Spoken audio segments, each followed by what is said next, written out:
Welcome back, fight fans. We're back, and it's a long one today. There's not one, not two, but four cards. Four cards that we're going to be talking about today, which is what I was saying last time.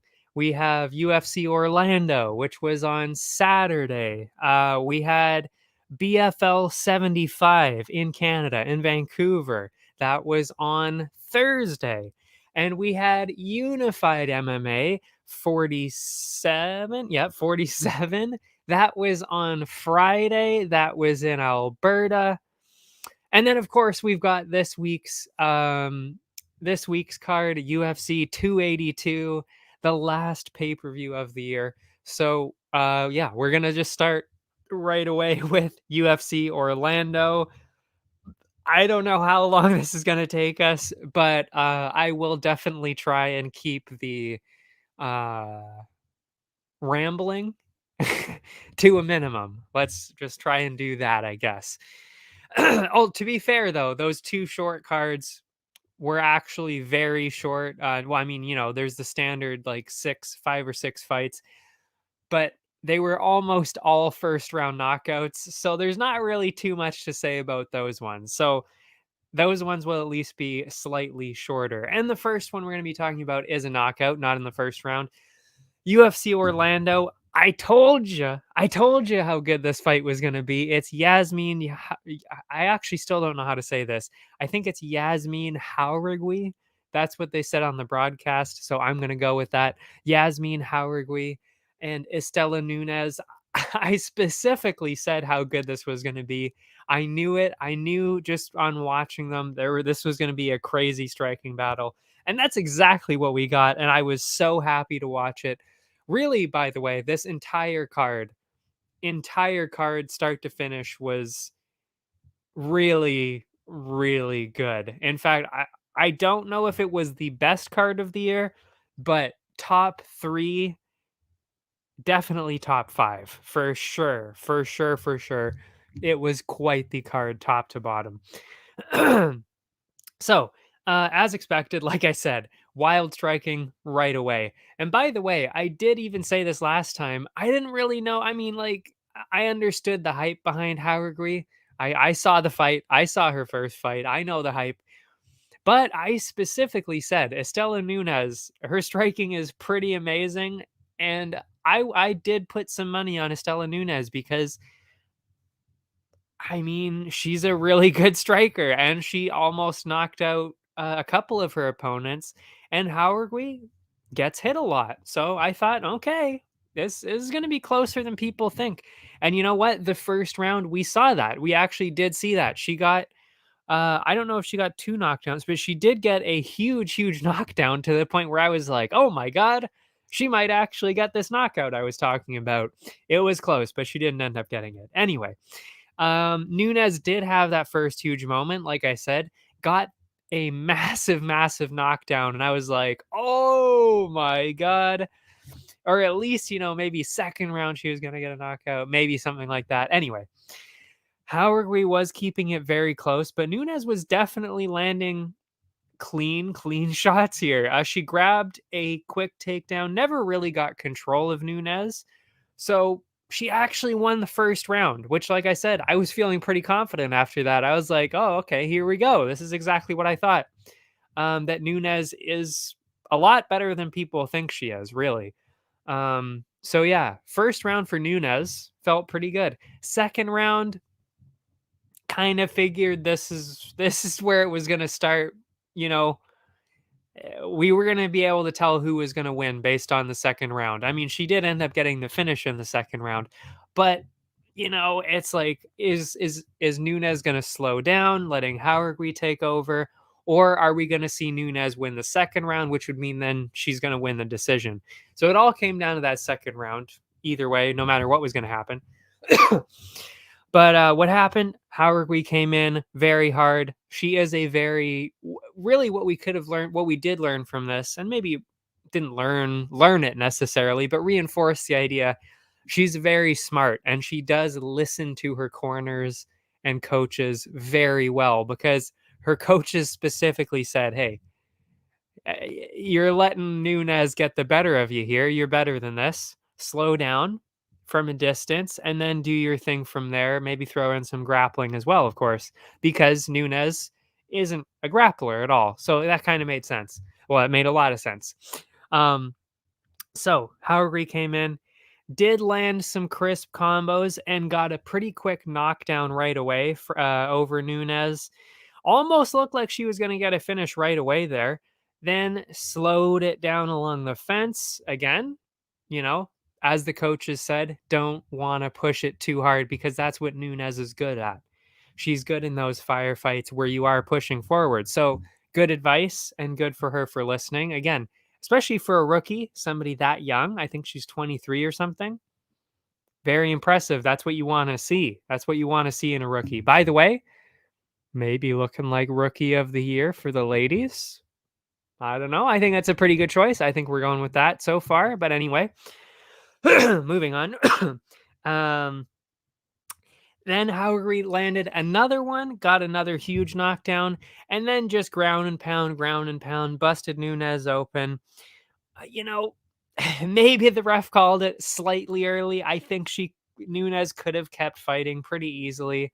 And she might have actually been able to get to the end of the round, maybe even in the end of the fight, really. I mean, she wasn't looking horrible. I mean, she was still fighting back. And she was fairly upset, actually, when the ref called it, because she knew she was still fighting back. So, maybe a little bit early, but it definitely, I 100% see why the ref stopped it. There was a lot of damaging going on. She was defending herself, but there was a lot of damage going on, and it didn't really look like it was going to be stopping anytime soon with the damage. So I do understand. I do understand. Would I have liked to see it go on longer? Yeah. And I'm sure, and Nunes obviously agrees with me on that. But I understand. I understand. So second round TKO for Yazmin Jauregui. Amazing. Like I said, really looking like the front runner for rookie of the year for the women on the women's side there. Second fight, another rookie, I was gonna say the fireman, but he is a fireman.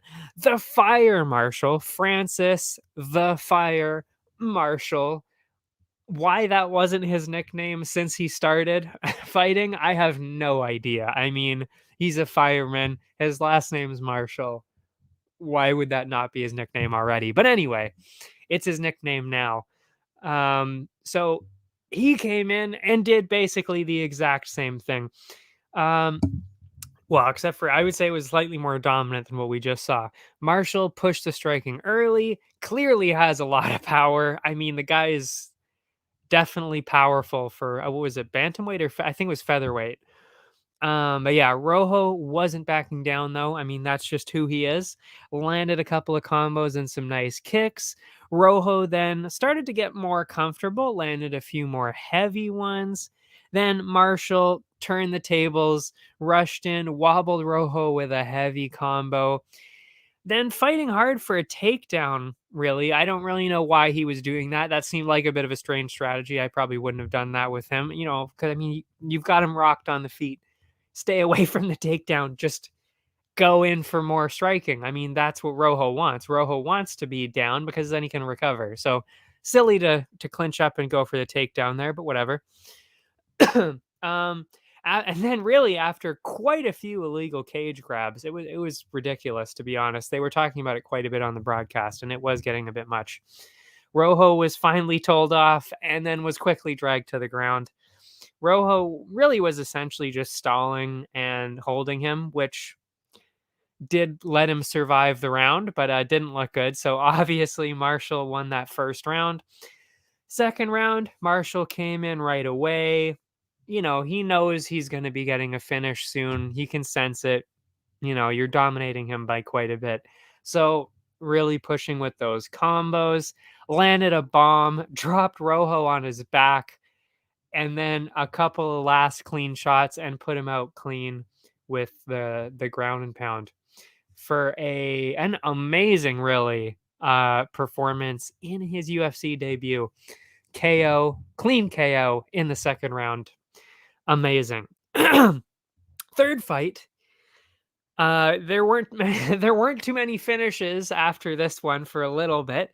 It was a little bit, well, I wouldn't say it was slow because, by the way, these fights were actually very entertaining to watch. Every single, even the decisions, like I said, these next ones, they were decisions, but man, were they exciting. And that opened with this one, Natan Levy, Gennaro Valdez. Pretty close stand up to start, pretty even at the start there. Valdez seemed to be kind of pulling ahead with his activity and the precision. Then Levy landed big a couple of times, even dropped Valdez to his knees. Excuse me. Man.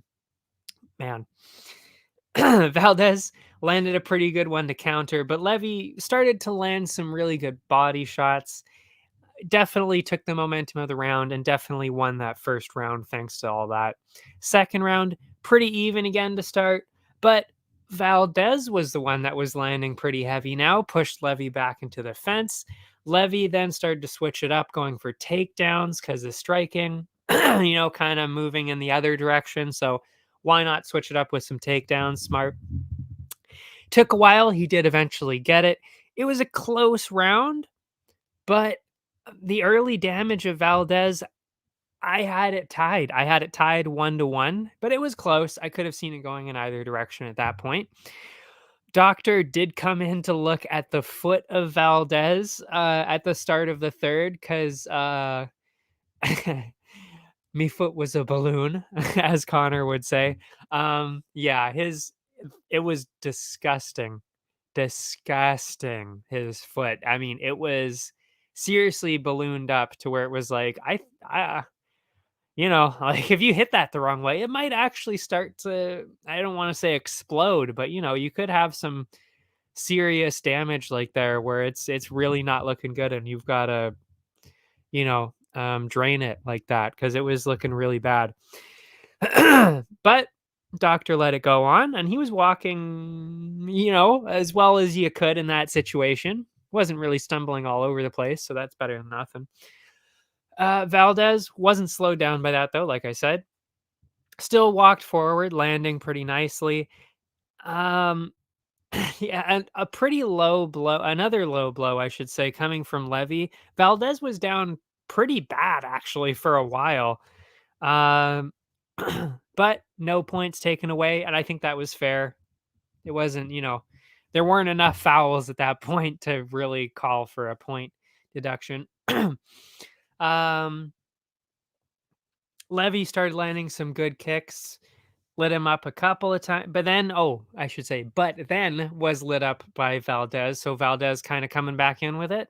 Levy then got in deep on a takedown, didn't quite get it, shot in again, still couldn't get him down the second time, but very much smothering him along the fence, really dominating him for the rest of the round there on along the fence for the most part.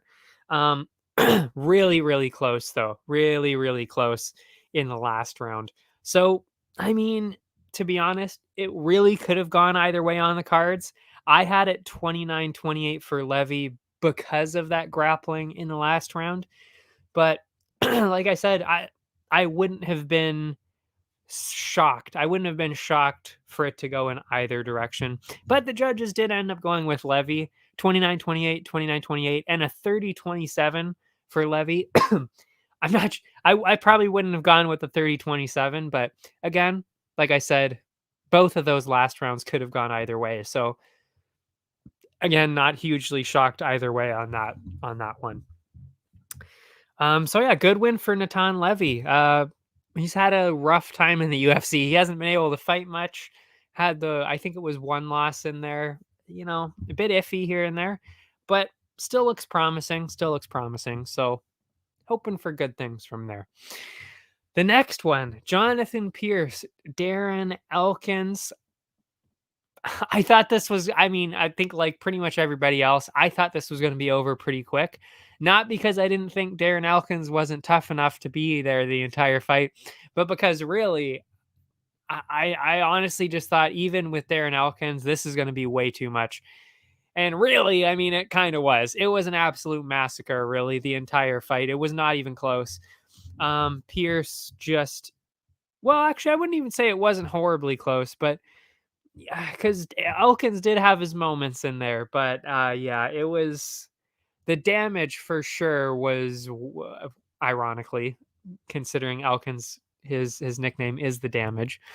But yeah, the damage was definitely uh going in one direction for sure. Covered in blood by the end. Elkins was just drenched in his own blood by the end. Pierce also had a lot of blood on him by the end. None of it was his own.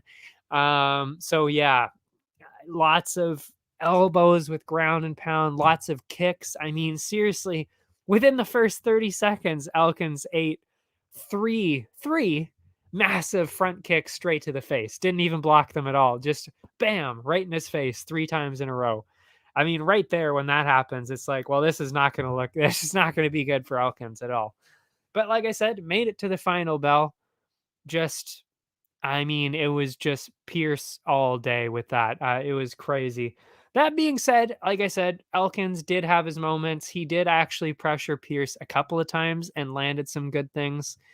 And maybe, the second round, it was actually looking pretty good. Like he might have he was starting to do pretty well, but Pierce did end up turning that round around actually with uh some pretty crazy ground and pound with the elbows. That's where he started to slice them open quite a bit.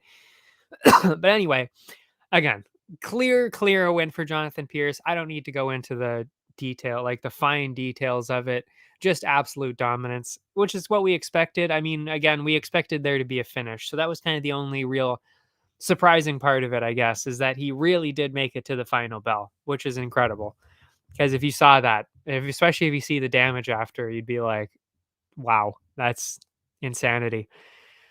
What I didn't see coming, the only one really of the night that actually really surprised me was, I mean, was it even really surprising though? I don't know. Michael Johnson and Mark Jacasey. I even actually said this last week. I was like, I don't like putting money against Michael Johnson, and I don't like putting money on Michael Johnson because he's so unpredictable. He just doesn't seem good, and he isn't really that great. But then he turns out a win like this, and it's like, how did he do it? How did he beat Jacasey in this? I don't know. It's just so it's he's one of the strangest fighters in terms of winning and losing. It's just he's so unpredictable. It's insane. Anyway, so yeah, that opened Jacasey with some wild striking attempts, which is what he used to do before his more grappling heavy approach, let's say. But he did start to slow down pretty quick though, which then made it actually dead even in the first round. The pace did seem to be affecting the output of Johnson in the first round, though. Then Jacasey had a triangle locked in after a weird slip, but Johnson did get out of it and moved back to the feet. It was pretty dead even, like I said, but the first round, I mean, you kind of got to give to Jacasey. I think that was pretty obvious. The pressure, the activity, it made a lot of sense the first round. Second round, though, Jacasey opened wild again. Makes sense. Both of them pretty close in terms of damage. It was one of those fights where it was like, one guy lands a punch, the other guy responds with a punch. One guy lands a combo, the other guy lands a combo. It's just that crazy back and forth kind of thing that you see where it's like, as a judge, you have no idea how to score it most of the time. So that's what was kind of happening in the second round there. Or really, actually, the whole fight, I guess. Both men, like I said, pretty. Oh yeah, but the showmanship though of Jacasey was really I thought going to be stealing the attention of the judges. Again, you don't like to say that, but because it really shouldn't be about showmanship. But we've seen that before. It does have an effect. If you're more flashy with the things that you do, and you land a couple of them, they kind of start to not look at what the other guy is doing. Even if he's landing a couple more jabs here and there, they're starting to look at, like, oh, that guy's throwing some spinning kicks and he's landing them, or Johnson has to block him, stuff like that.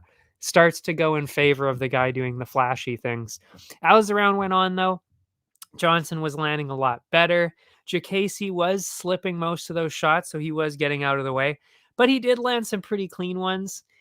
To me, he stole the round. So I called it 1-1 at that point, which, as we found out at the end, that makes sense. Um, but yeah, so I had it tied 1-1 at that point. I think that made a lot of sense. But again, it was pretty close.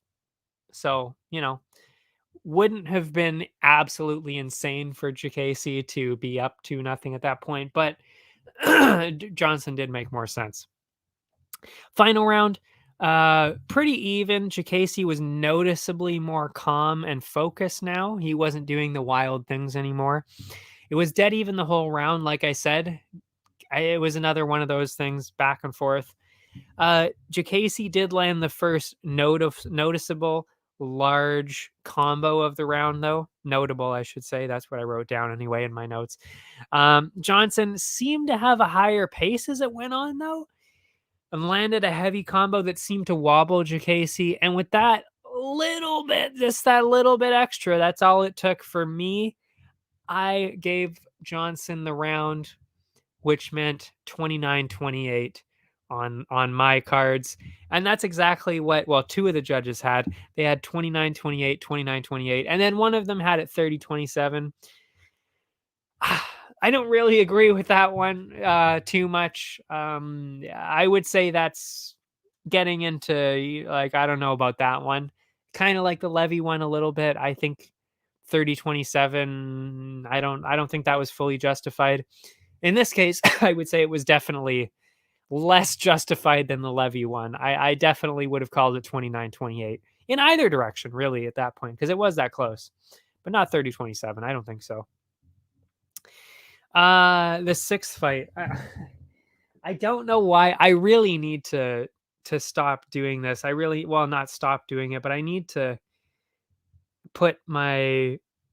make sure that I have my notes on my laptop before I start these, because I didn't transfer the notes over to my laptop. It's still on my phone. So I will be reading from my phone for the Clay Guida and Scott Holtzman fight. But yeah, another very exciting fight, though. Again, a frantic pace early. That's exactly what we were expecting. I mean, it's Clay Guida. That's exactly what he does in every single fight. That's what he turns every fight into. So the crowd was loving it, of course. And I mean, I would say the last fight was definitely the most boring one, Jacasey and Johnson. It was definitely the least crazy fight. So they were definitely loving the Clay Guida, that we all love to see. So frantic pace early, as I said, dead even, both of them throwing at a high output. Holtzman was pressuring, but Guida standing his ground, countering pretty well. As the round went on, Holtzman, wow, these autocorrects on Holtzman are ridiculous. It says hosts and starters.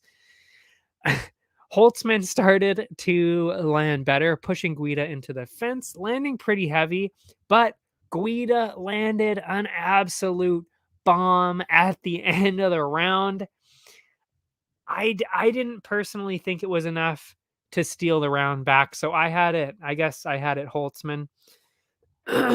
Yeah, I had it Holtzman in the first round, but it was close. It was a crazy round. Second round, Guida opened with a new strategy, going for takedowns. And honestly, I'm a little surprised he didn't do that earlier. He actually even specifically said going into this, really the only thing he wants to do in his career now. Obviously, title dreams, there's no way. And there's no way. Even get back into the rankings, I would be pretty shocked. So really, his goal is to be the most active fighter of all time, essentially. He wants to get the most, I think he wants to get the most appearances, but he also wants to get the most takedowns. He wants to get the most takedowns and all of that. So I was a little surprised he didn't go to the takedowns earlier. But the second round, though, then he started to go for the takedowns, pushed Holtzman into the fence, and then really he was out grappling Holtzman the entire first half of the round, or yeah, really the whole round, but the first half of the round. Then Holtzman really started to slow down. The grappling pace definitely got to him.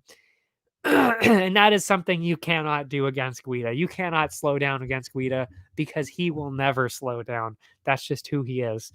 Even though he is 43 now or something like that, he will still never slow down. And it's honestly pretty impressive to watch.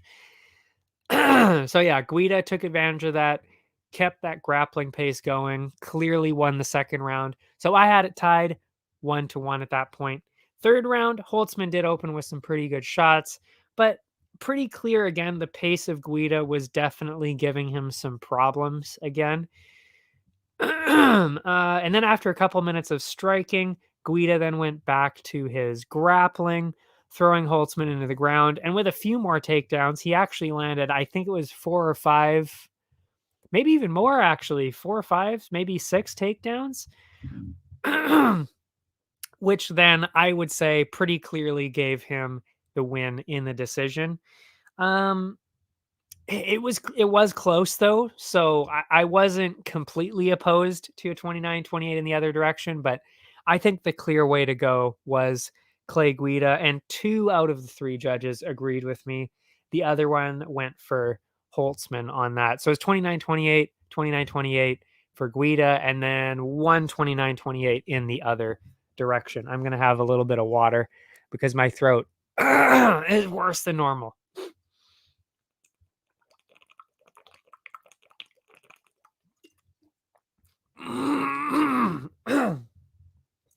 Fuck. Okay, next one. And this was a prelim that I had talked about last time. By the way, I should mention. Wow. One of the prelims that I did talk about last time, and it was actually one of the ones I was most excited to watch. That was Amanda Ribas, Tracy Cortez. That was canceled. We still don't actually know why. It was definitely on the Cortez side. We do know that. But it was actually the commission, apparently. The commission said that Cortez couldn't fight. And this was after weigh-ins. She did weigh in. She made weight. Ribas made weight. They both made weight just fine. Then she got in the back, and the commission said, you can't fight. Cortez wanted to keep fighting. Commission said no, so wouldn't let her fight, and that was it. She had to pull out.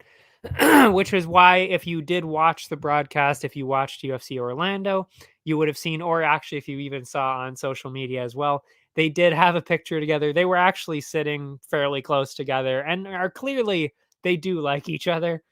And there's clearly no animosity there, because I think they both realize it has nothing to do with us.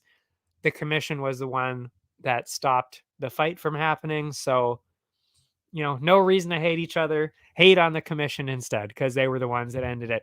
So that sucks to see. But yeah, hopefully that gets rebooked. I was actually really, like I said, I was really excited for that one. It was looking really good. But yeah, didn't happen. Instead, well, not instead, but this was another one that I had talked about. The other women's fight that I liked, Angela Hill, Emily Ducote. Man, it's awful.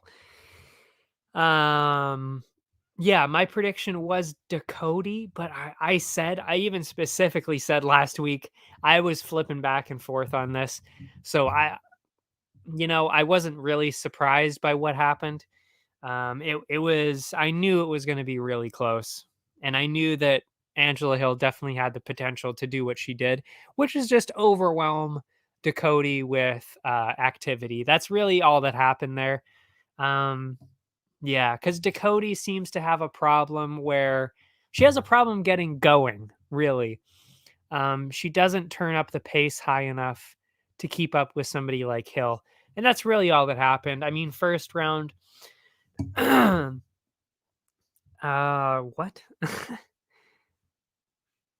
Oh my goodness. Okay. That's right. This one was also on my phone. They were a bit slow to start, but the younger Ducote seemed to be fighting at a higher pace early. Then Hill started to land more, backing Ducote up.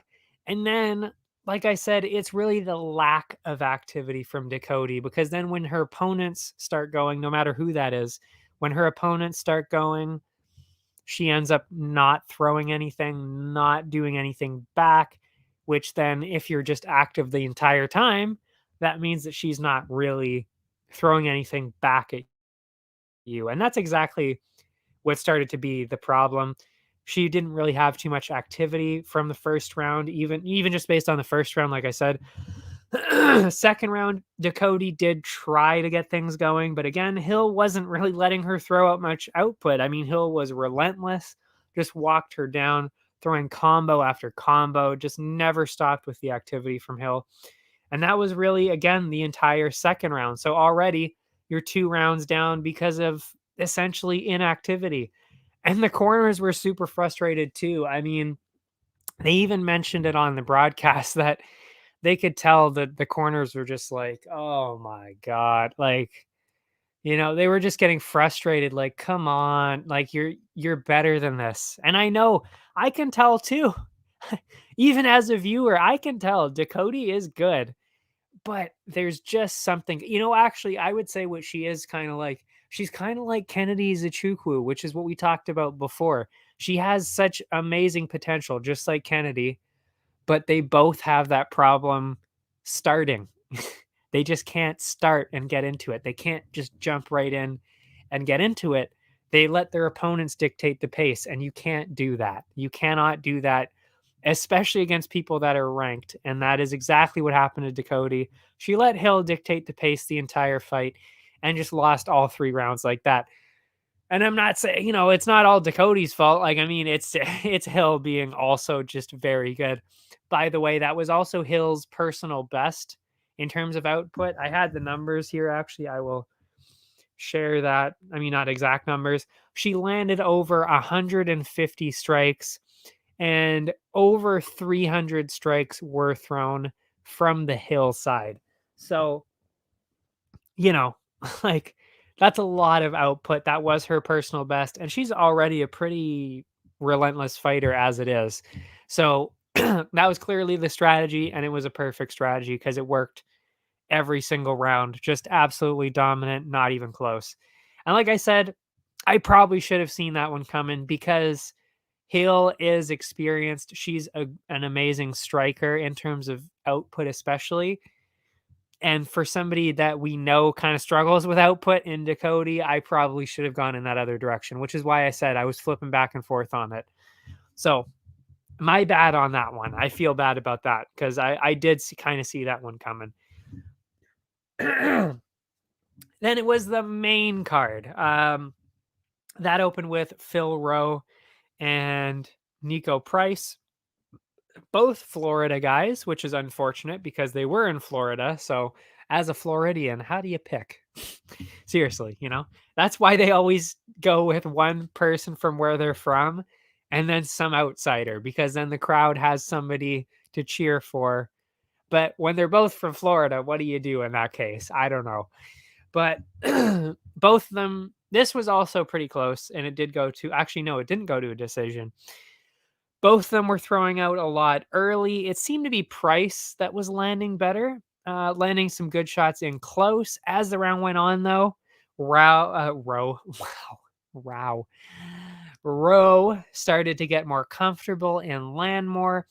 Then it was Rowe that was landing some good shots along the fence, wobbled Price with a big one.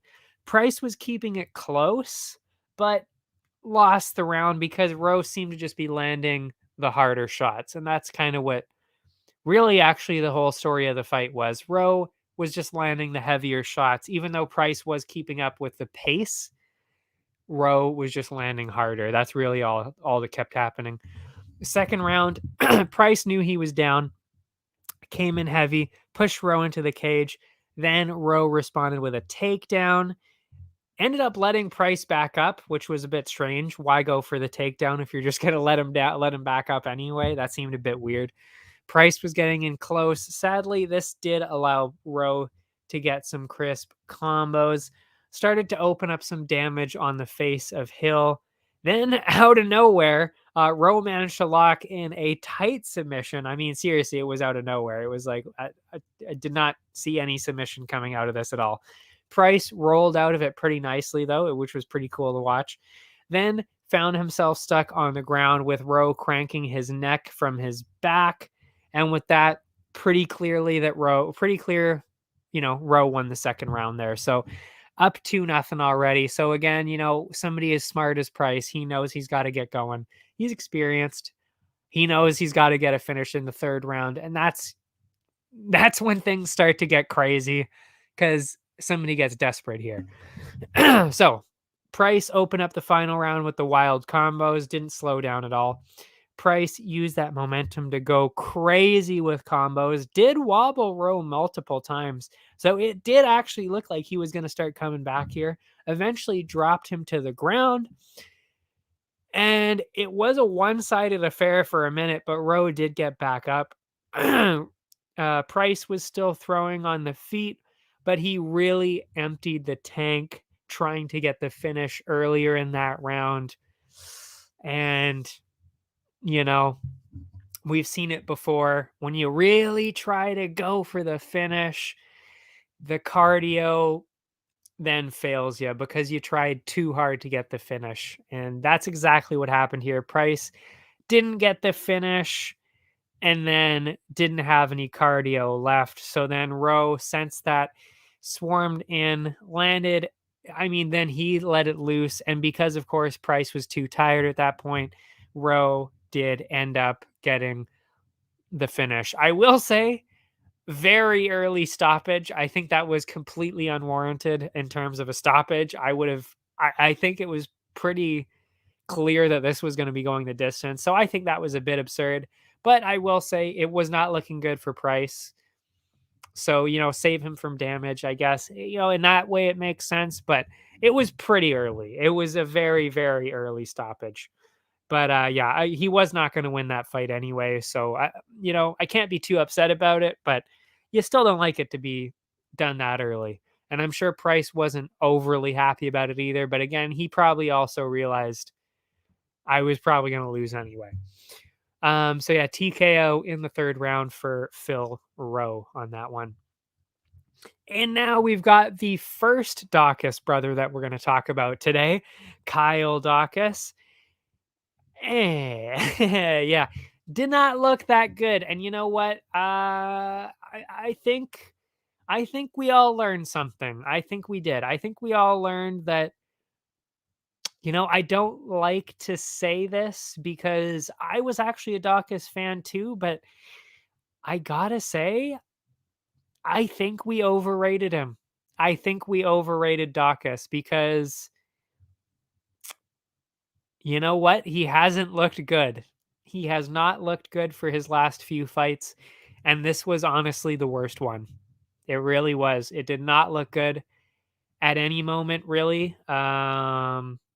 Yeah. So I don't know. I don't know what the future is for Kyle Daukaus, but I have a feeling just like Dominic Reyes, actually, I think it's kind of like that, where it's like, or even Marlon Moraes, where it's like, oh boy, I think you've been finished too many times, and I don't think this is going well for you anymore. I hate to say it because I like the guy, but I don't know. I don't think we're going to be seeing Kyle Daukaus into any huge fights ever again. I hate to say it, but like I said, I do think that's true. And we are going to be talking about his brother later, but yeah, this was rough. This was rough. Anders started to pressure hard early, throwing out some heavy combos. Daukaus responded with some good kicks, some takedown attempts. Daukaus was holding in well with the striking, but was eventually dropped by Anders. And by the way, again, Anders not really. I mean, I'm not saying he's not a knockout threat, but that's definitely not his huge thing. I mean, he's a football player. He was, he's definitely a heavier grappler more so than anything. So, and he's again, he's like 34 or 35. So again, this should tell you maybe Daukaus isn't really as good as we thought he was. Yeah. So yeah, anyway, already, and oh yeah, and that's actually what was happening. That's exactly why actually I started to kind of think, okay, he's not really as good as we thought, because it turned into a Paul Craig scenario. And if you don't know what I mean by that, well, if you were watching the last pay-per-view, maybe you'll understand this. It was turning into a Claudio Puelles scenario, or a turning into a Ryan Hall scenario. They're all the same essentially. All three of those guys, and now Kyle Dawkins too. They're just trying to get the fight to the ground by any means necessary, and by that I mean, you know, they're literally just pulling guard. They're essentially just falling on purpose onto the ground, trying to get you to bait you in.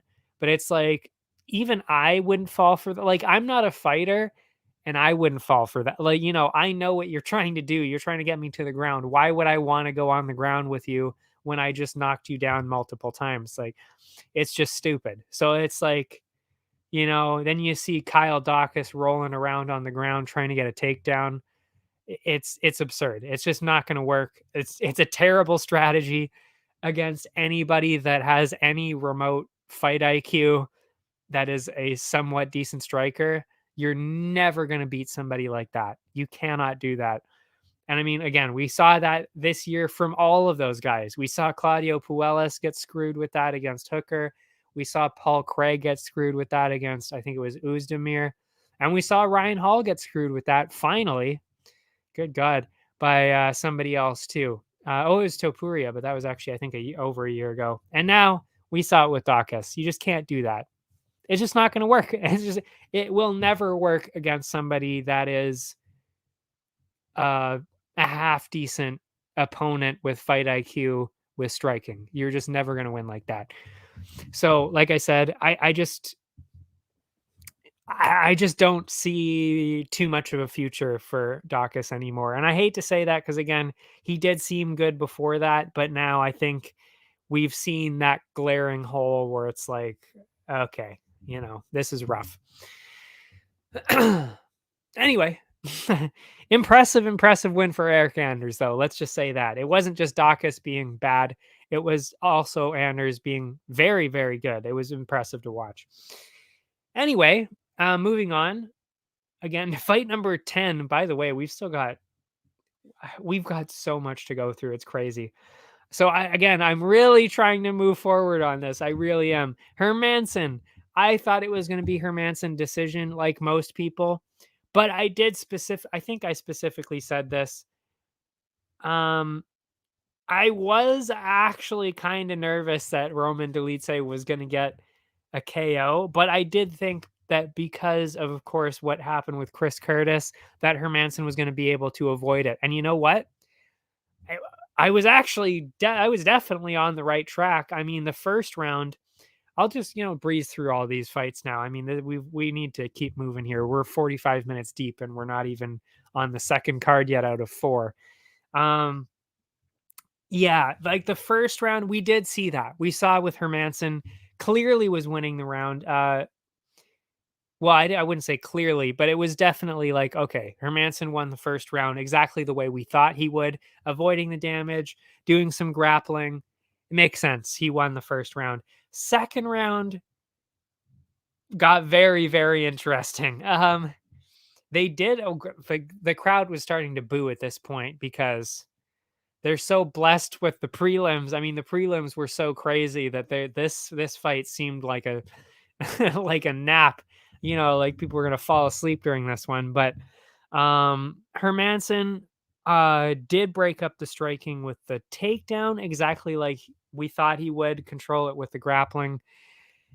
And Dolidze was doing well to defend, but then we saw something that I've genuinely never seen before. And even the broadcast booth, they were like, this is crazy. Like, what is happening? This is the craziest thing.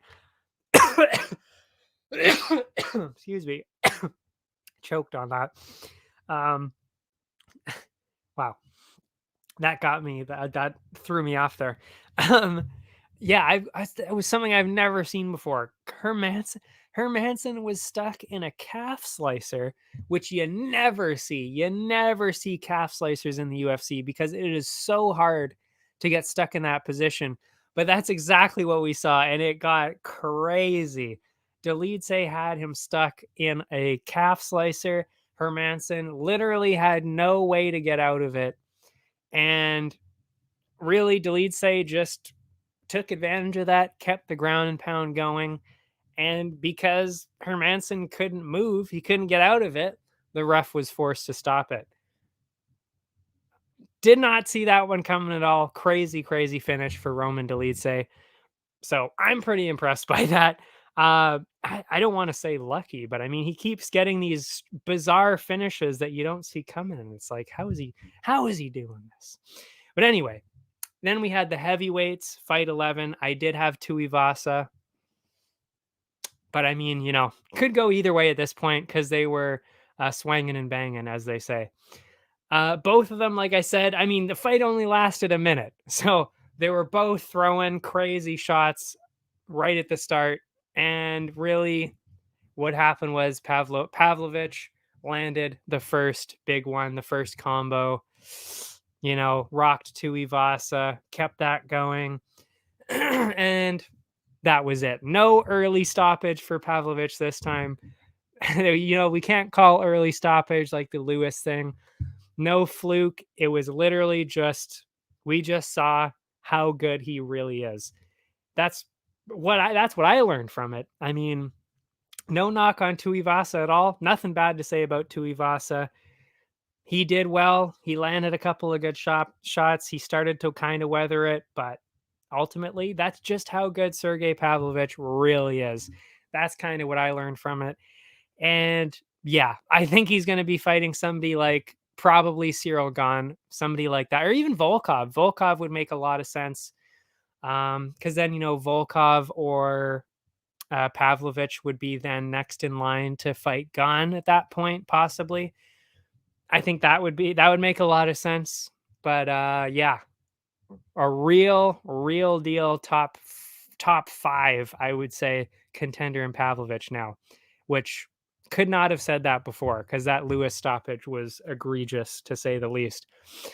Then we saw Nicolau and Matt Schnell. Going into it, I said probably a Nicolau decision because Schnell doesn't really get finished by grapplers. So I was thinking a decision on this one. But it wasn't the grappling this time that got him. Both guys were pretty cautious to open. It was kind of the slowest start of the night. But then with the first heavy shot that landed, really, Nicolau absolutely smoked Schnell, dropped him on his back. Weirdly, Nicolau didn't take advantage of that. I thought that was a bit bizarre because we know he definitely has the advantage on the ground. So I thought Nicolau would have gone down, taken advantage of that. He didn't. He let him back up. Not really a whole lot else going in the round, so I had Nicolau winning the first round like that. Second round, Nicolau opened with another knockdown. This time he did jump on Schnell. Schnell did get back up pretty quick, but then was dropped for a third time and then a fourth time where Nicolau then threw in a couple more punches to get the finish. Amazing performance by Nicolau. And hopefully people now realize how good he is, because I have been saying this for pretty much the entire year, how good Nicolau actually is. So I'm glad he was able to prove it last weekend with that kind of performance. Absolutely incredible. Moving on to the co-main, RDA decision. That's what I had going into it. Hasn't really had a finish in quite a while. That was my logic behind it. Plus, not really a knockout threat. Thought he could have gotten a submission, which he did. So there was that. I did put a bit of money down on an RDA submission just because of that. So we did cash in on that. Barberena pushed the pace early, trying to overwhelm RDA, which that's kind of what you got to do. You got to throw the striking at RDA because he is definitely a grappler. Then, also as expected, RDA then pushed him into the fence, started to work towards a takedown, and that's what we saw. really the entire rest of the fight. He just kept taking him down, dominated him on the ground, and then in the second round, ended up getting the submission. And by the way, only submission of the night. So great win for RDA to come back, I guess, but to come back up to 170, I should say, because he's been fighting at lightweight for quite a while, except for I think there was one or two fights in the middle there at some points. But yeah, so pretty good win for RDA to come back at welterweight. Not really surprising, obviously. Like I said, I mean, I even kind of figured, okay, submission definitely within the cards here. Main event. Oh man, what a fucking main event. What a main event. Absolutely insane. This was exactly what I was hoping it was going to be, and then some. It really was, because I either thought, well, like I said, I even said this, I either thought Holland was going to get an early KO, or I thought Thompson was going to grind out to a decision. But I mean, this is better than anything I could have hoped for. I mean, it was so incredible to watch. In the interest of time, I won't necessarily go into all the details, but just we'll go into some of the shorter details. You know, first round, of course, that was when Holland ended up, I believe that was when he ended up getting that. I don't think it was a knockdown. Yeah, no. First round, almost got the knockdown on Thompson. Absolutely smoked him. He hit him so bad. He hit Thompson bad there. And apparently he actually broke his hand from it. And that, well, probably, I mean, Thompson thinks that's probably when Holland broke his hand, was when he hit him straight on the forehead with that massive, massive bomb in the first round there. So that was the first round. Holland clearly won that. And then really after that, it was all Wonder Boy, which was very satisfying to see. I'm a Wonder Boy fan, but also because it followed exactly what I was saying, which is that Holland is going to slow down. And because Thompson really still is, I would say, I don't know if he might be actually the best pure striker in the division, because he is a pure striker. He doesn't really do grappling at all. And I mean, that style of fighting is just incredible to watch. It really is. But yeah, it's also hard to fight back against, because he is so quick and he's so technical and he's so precise and accurate at landing all these shots that, you know, if you start to slow down, you really don't have any chance. And that's exactly what happened. Holland started to slow down. Then Thompson started to land more and more and more kicks, punches, elbows, everything. Everything he started to land more. And yeah, just ran away with it at that point. And then in the fourth, Holland finally started to actually throw takedowns, because apparently they actually agreed that they weren't going to grapple. I mean, Thompson, you know, he's kind of like, okay, sure, whatever you say. I'm not going to grapple. You know, I'm not. So whatever you say, if you don't want to grapple me, that's fine. That's basically what Thompson was saying. And then Holland, because he knew he had to, he knew he wasn't going to be able to win this fight on the feet. He knew he had to start grappling.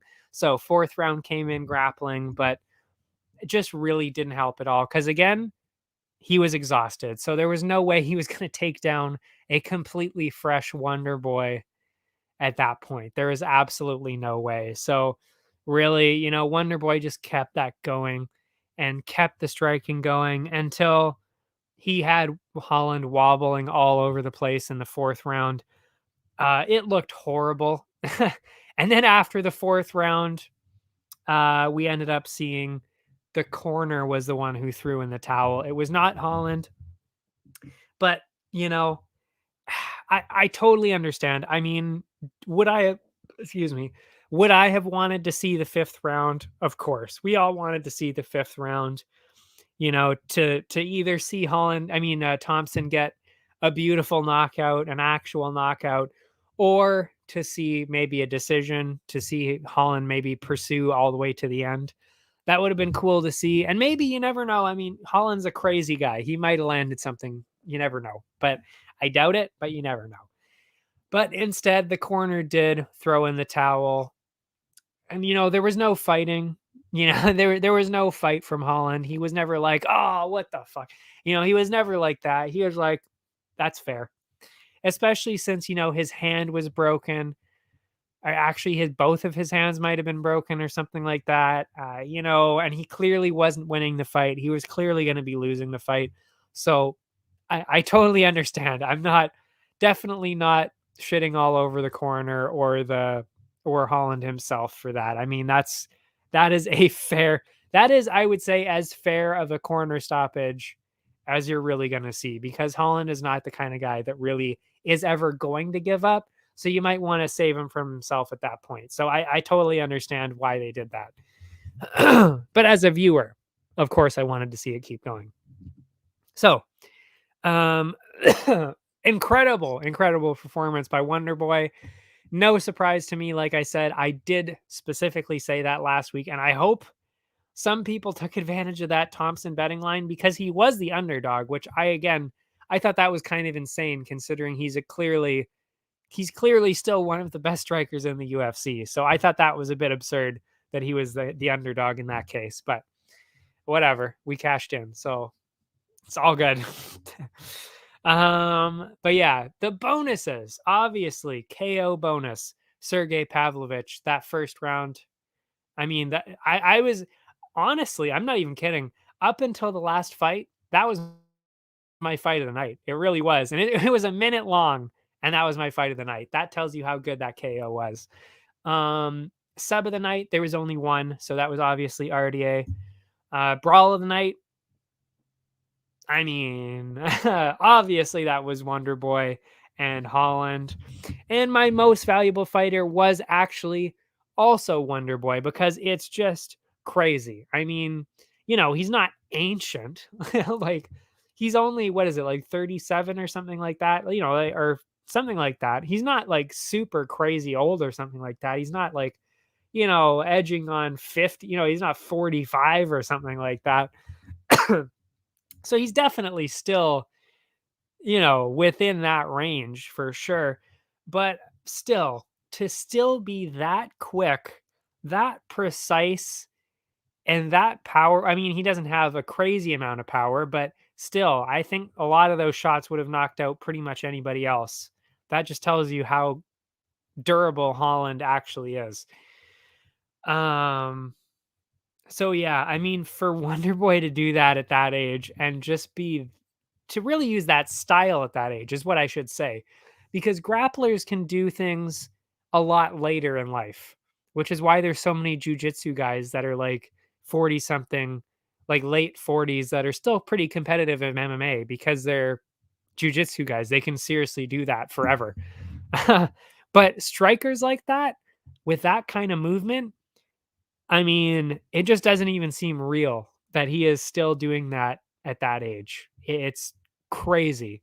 And then, of course, to also have that kind of performance, to weather that first round too, because that was pretty rough, that combo that Holland landed, to then also end up getting a finish, technically a finish.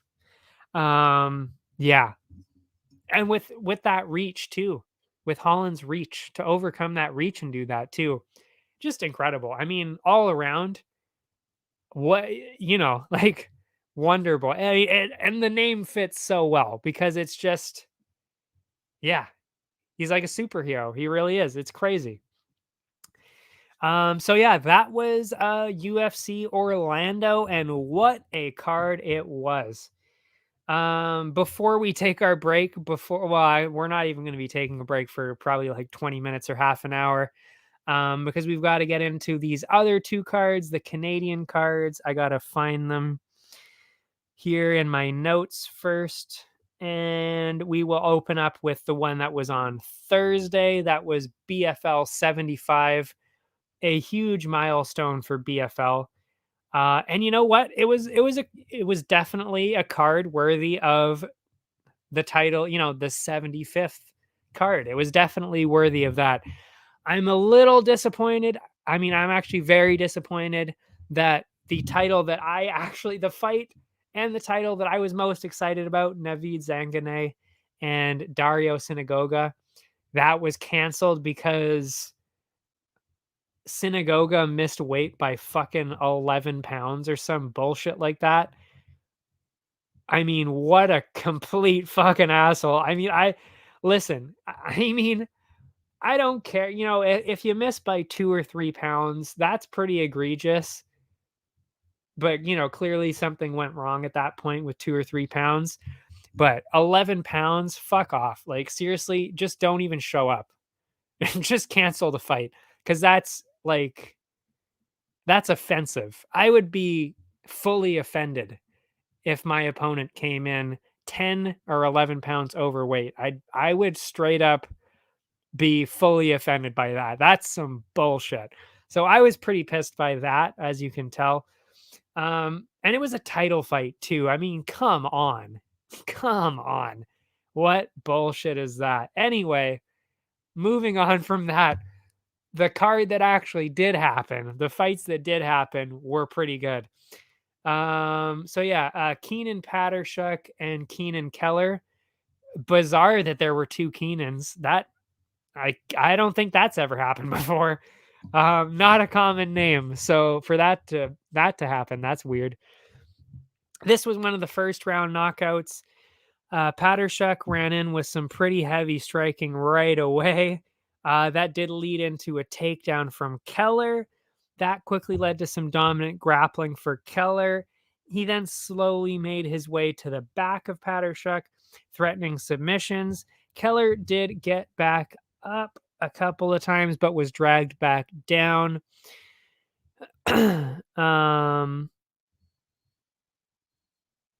Oh, I might have messed up those names. Anyway, then just to look like Keller was going to cruise into the second round, everything flipped, and it was crazy. Like I said, it was a great night to watch. Patershuk landed some bombs on the ground, dropped Keller onto his back, sensed blood in the water there, kept hammering until the ref called him off for an amazing come from behind win in the very first round. That was Keanan Patershuk with a first round TKO. Second fight. Ogujan Yalcin, who, I mean, I've seen this guy, I think 2 or 3 times now because of the BFL, because I do watch all the cards, right? And I do talk about them here. So I have talked about Yalcin before. Very good. So I knew this guy was a very good grappler. And yeah, that's exactly what we saw. Things started off slow on the feet, but heated up pretty quick, actually, as Yalcin eventually moved forward and grabbed that takedown, which is exactly what we knew he was going to do. Immediately, pretty clear difference on the ground. Yalcin was smothering him and wrestling, you know, with the ground and pound. Had a deep wrap around Sigvaldsson. Oh, I should have said he was going against Blake Sigvaldsson. Should have said that. He had a deep wrap around Sigvaldsson's neck. Looked as though Yalcin was just barely going to snag the finish. Lucky for Sigvaldsson, the clock did run out. Obviously, clear round for Yalcin. With another beautiful trip, Yalcin did open the second round on top. Sigvaldsson wasn't making it easy this round. He did get back up multiple times this time. So completely different fighter, really, because he actually did get up a few times this time and actually threatened to take down himself. Maybe sensing that Yalcin was starting to slow down. That definitely could have been what it was. As the round went on, though, seemed as though Yalcin was definitely starting to slow down. So then it was noticeable, well, to me, but also to other people as well. He started to get controlled on the ground, possibly down the round. To close the round, it was Yalcin back on top, which really complicated those scorecards. Seriously, at that point, it was like, I genuinely don't know which way the judges are going to go with this. Interestingly, third round, Sigvaldsson, so he was the one that opened up with the takedown, then smothering Yalcin on the ground. Did not see that one coming. It was a slow couple of minutes with Sigvaldsson on top, But with about a minute left, he went into sixth gear there, let loose some massive, very unique strikes. There's some weird shit going on from on Yeltsin, forcing him to give up his back. And a finish did seem imminent. I really thought Sigvaldsson was going to get a finish here. Amazingly, Yeltsin, I should say, managed to run out the clock.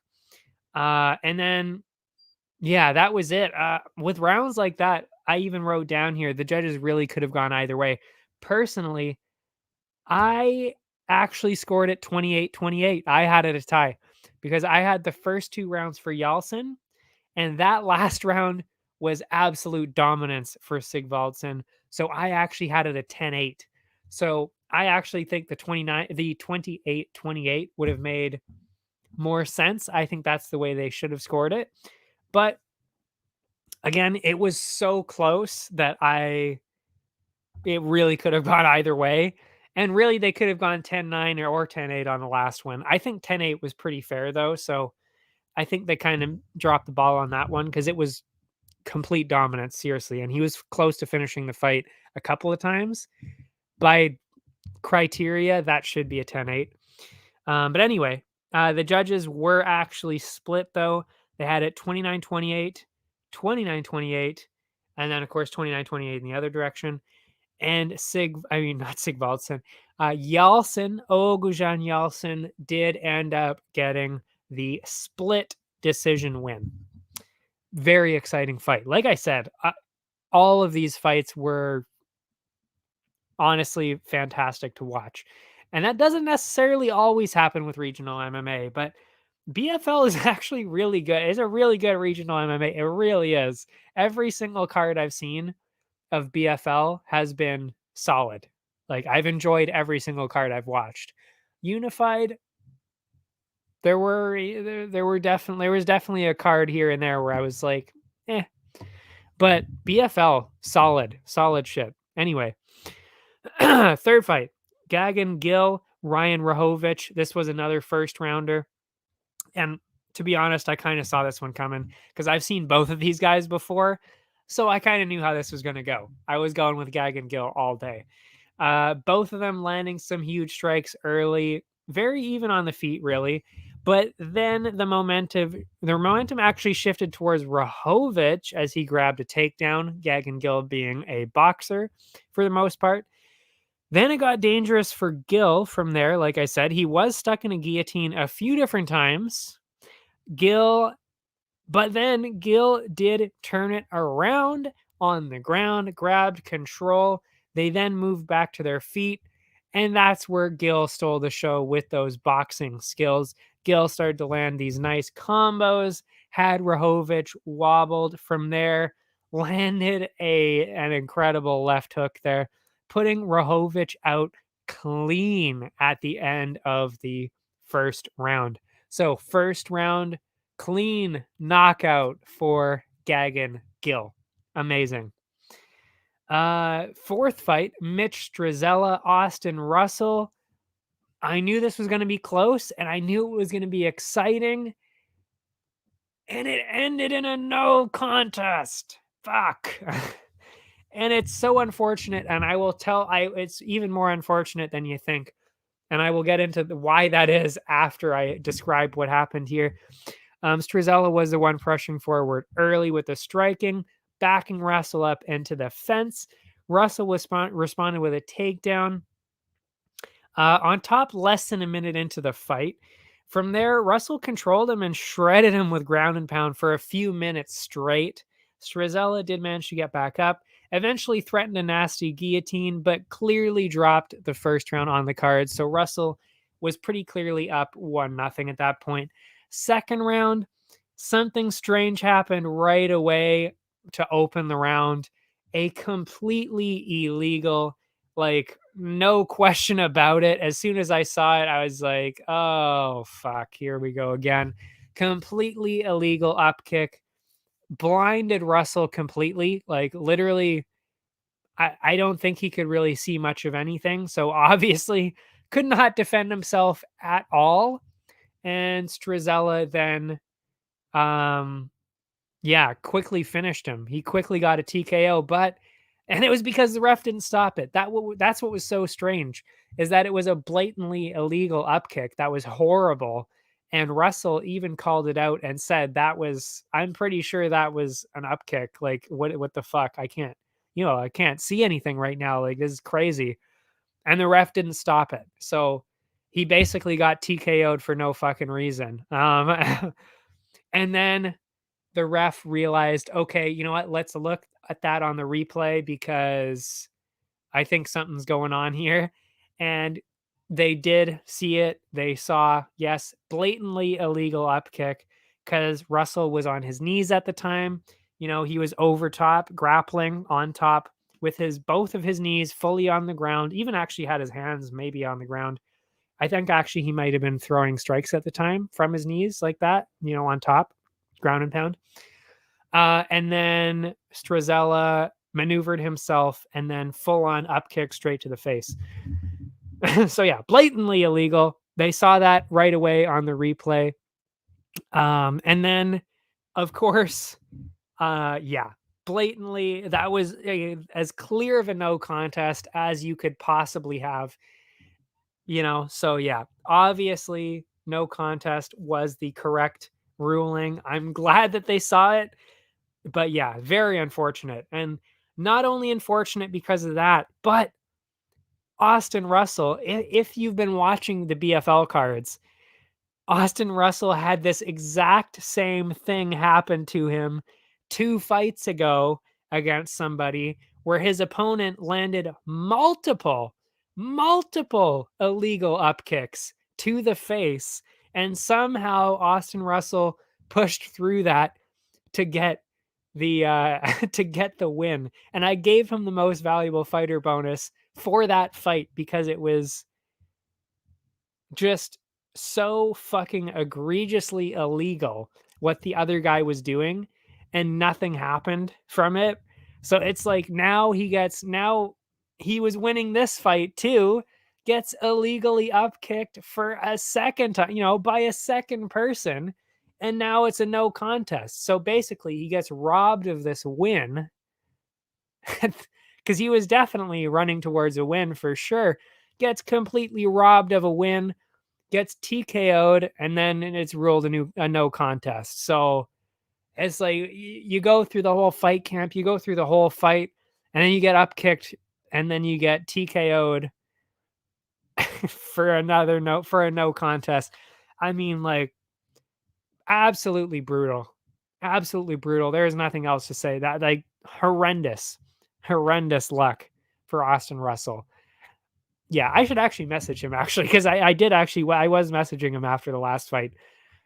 I mean, that when that happened the first time, crazy shit. I just horrible that happened to him for a second time. And this was way worse this time, by the way, because at least before he was definitely still fighting back. He was pissed. And it was bullshit. I mean, he actually wasn't even super pissed off, which, I mean, tells you how good of a guy he really is. Because, he was basically just saying, well, it's a fight, it's shitty that it happened and that he did that, but it's a fight. I get it. I mean, that just tells you how good of a guy he really is. But yeah, I'd be pissed because I was pissed to watch it because that should never happen. So yeah, terrible that happened to him twice now. But yeah, after that, definitely it was a much better night after that. No more drama after that. And 2 first round finishes in a row in the 2 title fights to close out the night. First one, it was, actually, no, this was not a title. Was it a title fight? Oh, sorry. It was actually 3 fights in a row where there were finishes. The first one was so short that it took up 2 lines on my computer, and I just went straight into the second one. This was Saeid Mirzaei, Hamza Salim, and I knew going into this, Saeid Mirzaei was going to probably just absolutely blow this guy out of the water because he was so good 2 fights ago. And then he basically got screwed in his last one by just some freak accident. I think it was a freak injury that ended up losing him his last one. Oh yeah, that's right. He threw a punch and his shoulder popped out and couldn't fight. So it was literally just some freak accident that led him to him losing his last one. And before that, absolutely smoked some guy in less than a minute, I think it was. This one, so I knew this one was he was just gonna smoke this guy again. So yeah. Salim pushed the pace early with his striking, but Mirzaei landed first. And as soon as he landed his first big combo, really, of the entire fight, the fight was all over. Salim was on his back. Amazing win. That's all I got to say. That's it. Saeid Mirzaei just dominated, got a first round TKO. That was it. Then we had the first title fight. That was an interim middleweight title fight. Christophe Van Dijk, Matt Dwyer. This one was very close on paper, so could have really gone either way. I think Dwyer was the slight favorite, though, but again, you could kind of tell it could have gone either way on this one. But as soon as it really started, I was like, okay, Van Dijk should be able to win this pretty easily, actually. Van Dijk made the first move, throwing Dwyer straight into the canvas. Van Dijk was dominating from there. Dwyer briefly made it back to his feet, but was then thrown over the head of Dwyer, or must have been Van Dijk. I must have wrote the wrong name there. Whoops. Was then thrown over the head of Van Dijk. Dwyer then found himself on top, actually, because then he actually threw out a crazy guillotine, then maneuvered himself to be on top. Amazing. That was actually pretty impressive. But Van Dijk did eventually recover, found himself on top once again, and then likely took the round on the cards because really Dwyer only had that one brief moment of success. So it seemed pretty clear Van Dijk was up 1-0. Second round, dead even to start, then quickly shifted towards Van Dijk again as he landed another slick judo trip. I mean, these judo moves, they were really slick. I mean, it's cool to watch. Somebody that's really good at judo, it is so cool to watch them in MMA because they can land some really interesting trips and takedowns like that. The fight then exploded from there as both of them were actually doing some pretty crazy, wild, like grappling exchanges on the ground. Super fun to watch. I love that kind of shit. I really do. Then with another takedown, this time it looked as though Van Dijk was going to grab the first submission of the night, but Dwyer got back up and then was absolutely leveled by a head kick from Van Dijk, putting him face first into the canvas. Amazing knockout for Van Dijk. That, of course, was knockout of the night, the KO of the night there for the blue bonus. Oh, man. I'm starting to get sore, and my neck, my head, my throat. Yeah, it's not a good time over here for me. But anyway, we're pushing through, though, of course. Anyway, so that was for the interim middleweight title. Amazing performance. And seriously, this guy's the real deal. Like, I think actually I think he might have had a fight in Bellator before. I mean, this guy's good. This guy's good, like really good. And I mean, he's young. He's got the interim title. I seriously could see this guy being something like on the Contender series someday, because this guy's definitely the real deal. Then we had the heavyweight title on the line. Caio Machado, Bigfoot Machado, and Edison Lopez. Yeah. I don't know. I did think this was going to be fairly close, and it was. While it lasted, it was fairly close, but yeah. Definitely, yeah, it ended up being a pretty nasty submission win there, and we did get a submission there for Machado. So Machado ran in immediately with heavy combos, backed Lopez into the cage, but that's where Lopez took over, and that was kind of a mistake there. Brute strength really to control. Oh yeah, it was Lopez. My bad. Yeah, Lopez actually took over along the fence just because of his size. His size alone was basically helping him stay alive at this point. along the fence. He was controlling Machado. And really, the next couple minutes were jockeying for position between the two guys along the fence. Mostly Lopez gaining the dominant position each time. Sadly, then Lopez was exhausted when the fight returned to the feet, because Lopez did actually end up on the they ended up on the ground there. And because he was so exhausted at that point, that might have been an age thing too. He was swiftly taken down and absolutely smashed by Machado. 30 seconds left in the round. He was raining down huge shots, and then he gave up on the ground and pound, and we were all kind of like, okay, well, probably going to see a second round here. But he switched over to a nasty armbar. Looked as though Lopez was going to be able to ride it out. Then with 1 second on the clock, he was forced to tap, or really his arm was going to be snapped in half. So fair enough to tap with 1 second left in the first round. So pretty solid win for Caio Machado there. And the bonuses, KO, obviously Christophe Van Dijk there. Sub, Caio Machado. It was the only submission, but it was also very impressive. It was also for the belt too, and with 1 second left in the round. I mean, just overall, that's crazy. And then Brawl of the Night, I mean, Dwyer and Van Dijk, because it was back and forth and it was pretty exciting like that, had to go with Van Dijk and Dwyer there. And I mean, I had to compare it to the other fights too, because it's like there were a lot of first round finishes in the other fights. I also can't really go with the no contest. And then the split decision was mostly, it wasn't as exciting. So for me, I think the pretty clear choice was Dwyer and Van Dijk for that one. And then most valuable fighter, I think it was pretty clear. I mean, I could have gone with Van Dijk. I was considering it, but Caio Machado, he was supposed to appear on the Contender Series this year. Something fell through with that. I actually don't even know why that fell through. I don't know if it was on his side or the other guy's side. I think there was an injury in there somewhere. I'm not really sure what happened with that, but yeah, did not work out. Or it could have even been a visa thing. I think I might have heard something about that. I can't remember. Anyway, so yeah, I think that was pretty clear to be, most valuable fighter, because he really should get another chance at the Contender Series.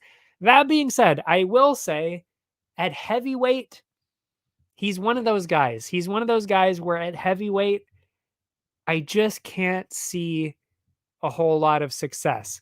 If he went down to light heavyweight, because I know he can. He's got the frame for light heavyweight. He really does.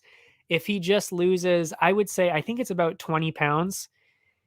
If he cuts down, if he just loses 15 to 20 pounds in general, and then cuts the last, 5 or 10, he's golden. He's for sure. He would be a pretty good light heavyweight, because he's got a light heavyweight kind of style too. He's really grappling heavy. He's really good at that. And he can control heavier people. It's just that when you get into the UFC or any bigger promotion, the heavyweights are heavyweights. They're heavy. They're big. They are big guys that you cannot do stuff like this to, because, like I said, he struggled with the size of Edison Lopez, and that's only going to get worse. So for me, I would very much like to see Caio Machado at light heavyweight. That would be the better career choice. And if he did that, we're talking about somebody really good at that point. At heavyweight, I just don't see it. I personally don't see it. But light heavyweight, he's got a real shot at something pretty good at there. He's just got to, I really do think he has to switch.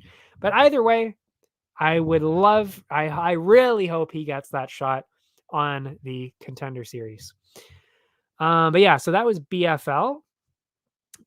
And then we go to Unified MMA, and this was in Alberta again. By the way, they're actually going to have a couple more cards this year, which I did not know until they said that on the broadcast.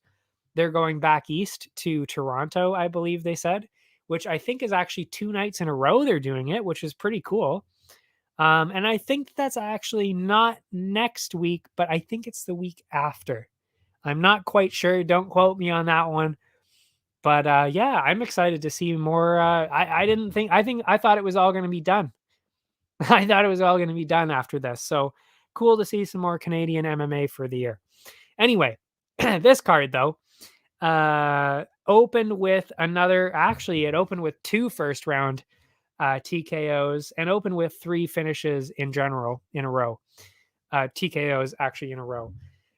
The first one, Usman Katak. And if somebody's named Usman, they're probably going to win.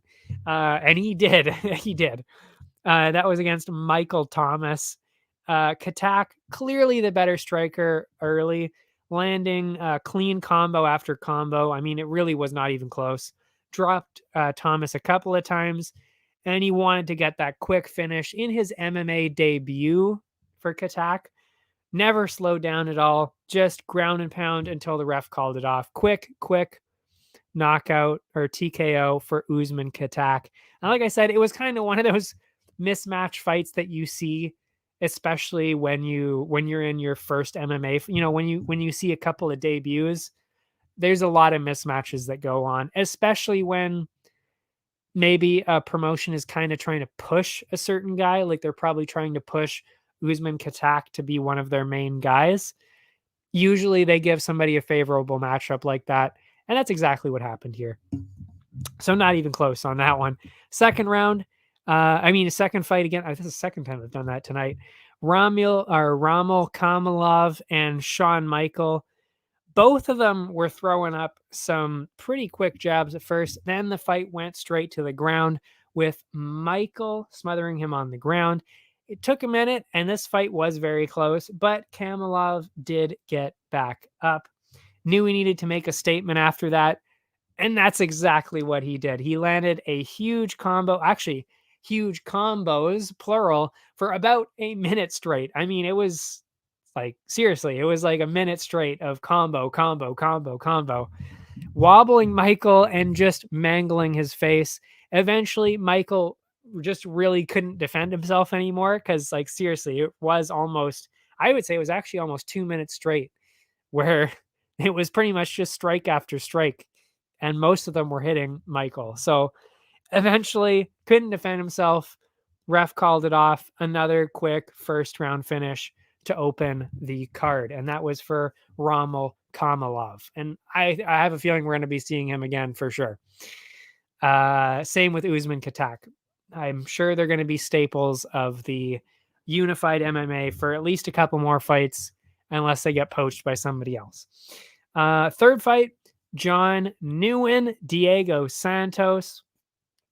Santos seemed to be the more aggressive guy early. Excuse me. This one did seem like a pretty close one on paper too, by the way. The other two, not so much.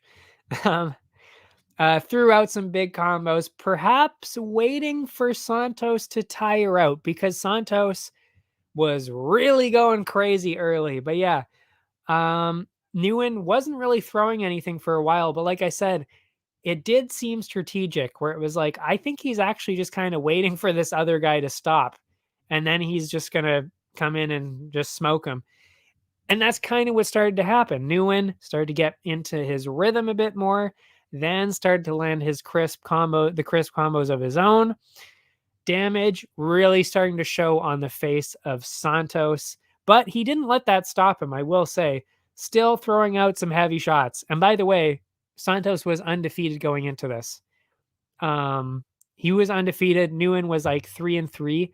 So actually on paper, it really was close because when you see an undefeated Brazilian, that could go either way because their regional scene is hit and miss to say the least.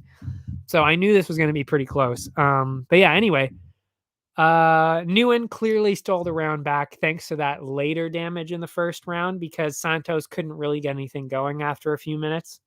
Second round, Santos very much recovered, came back in very hard, throwing some wild shots again. Nguyen got clipped a couple of times, stayed in there, countering well. Eventually, it was the combos of Nguyen that ended the fight. He landed a beautiful body shot that crumbled Santos along the fence. And that's how you know he was clearly the experienced guy just waiting the other guy out. He's like, I'm not going to get in a firefight with you. I'm just going to wait you out, land my own stuff, and then get ahead on the cards. And then eventually he saw the opportunity to then, land the body shot, which dropped Santos along the fence. And that was it. He couldn't defend himself. He was holding his stomach while getting punched in the face.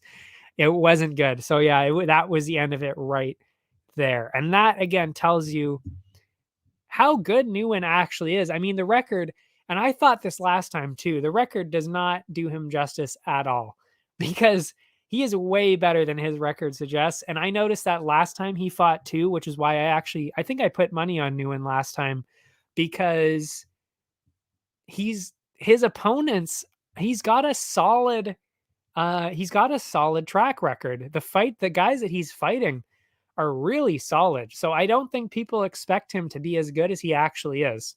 So yeah, John Nguyen is definitely somebody to watch out for, even if his record leaves something to be desired. I think he's now at 4-3 instead of 3-3. It might have been now he's at 3-3. I can't remember. I think it's one of the two. But yeah, definitely a lot better than his record suggests. Fight number 4, Faye Bursell and Ali Sharkey. This one was surprising to me, I gotta say. I've seen Ali Sharkey before. I think I've seen him twice now. And he's the real deal. Like, this guy is really quite the grappler. He is very impressive at what he does. And I'm actually pretty surprised that the judges went the other way with it. I wasn't the only one. The commentators were pretty shocked as well. I don't really know why they went the other way, but yeah, it was a bit weird because I think Sharkey clearly won the fight, but whatever. Yeah, I don't know. We'll get into it anyway, and you'll see what I mean. Sharkey seemed like the clear favorite on paper. I think that was pretty clear. Landing heavy leg kicks. Like I said, this guy's really good. He really is. He then partially landed a slick flying knee, which was cool to see. Then transitioned into a takedown from that. Very cool to watch. From there, Sharkey landed some slicing elbows, smothering Bursell on the canvas. Bursell tried to keep the fight on. Oh yeah, that's the second round. So the first round, obvious round for Sharkey, not even close. So yeah, second round, Bursell tried to keep the fight on the feet at the start of the second round, but was slowly broken down and then dragged to the canvas. And really, Sharkey wasn't able to do a whole lot of damage this time. Instead, he was focusing on maintaining that dominant position. And like I said, that's 2 rounds. That's 2 rounds in the bank. Like, where in there did I say that Bursell landed much of anything? That's why it was so shocking, because it's like he didn't do anything. Like, Sharkey was the one doing everything. He destroyed him in the first round, obviously. In the second round, yeah, Bursell was definitely fighting off the grappling a little bit, but defense doesn't win you a round. Offense, Sharkey wins you the round. Like, it just, I was at a loss for words, really, when I heard the decision at the end, because like I said, that's already 2 clear rounds. That is 2 clear rounds for Sharkey. I don't really see how you could have scored that any other way. So bizarre. Third round, that's a different story. I'm not going to go into the whole detail because I wrote quite a bit, but basically Sharkey then started to slow down quite a bit. Couldn't really keep Bursell down anymore because the cardio, he was trying so hard in the first 2 rounds that he couldn't do that in the third round anymore. And that was starting to be a real problem. That being said, I should point out though, that Bursell was very close. He definitely had a chance to finish this fight multiple times in the final round. So I'm not saying Bursell should never have won it, because he actually should have probably gotten a TKO in the last round, if we're being honest. But he didn't. He didn't. So really, it should have either been a draw or 29-28. There's no other way you could. I don't really think there's any other way you could have scored that.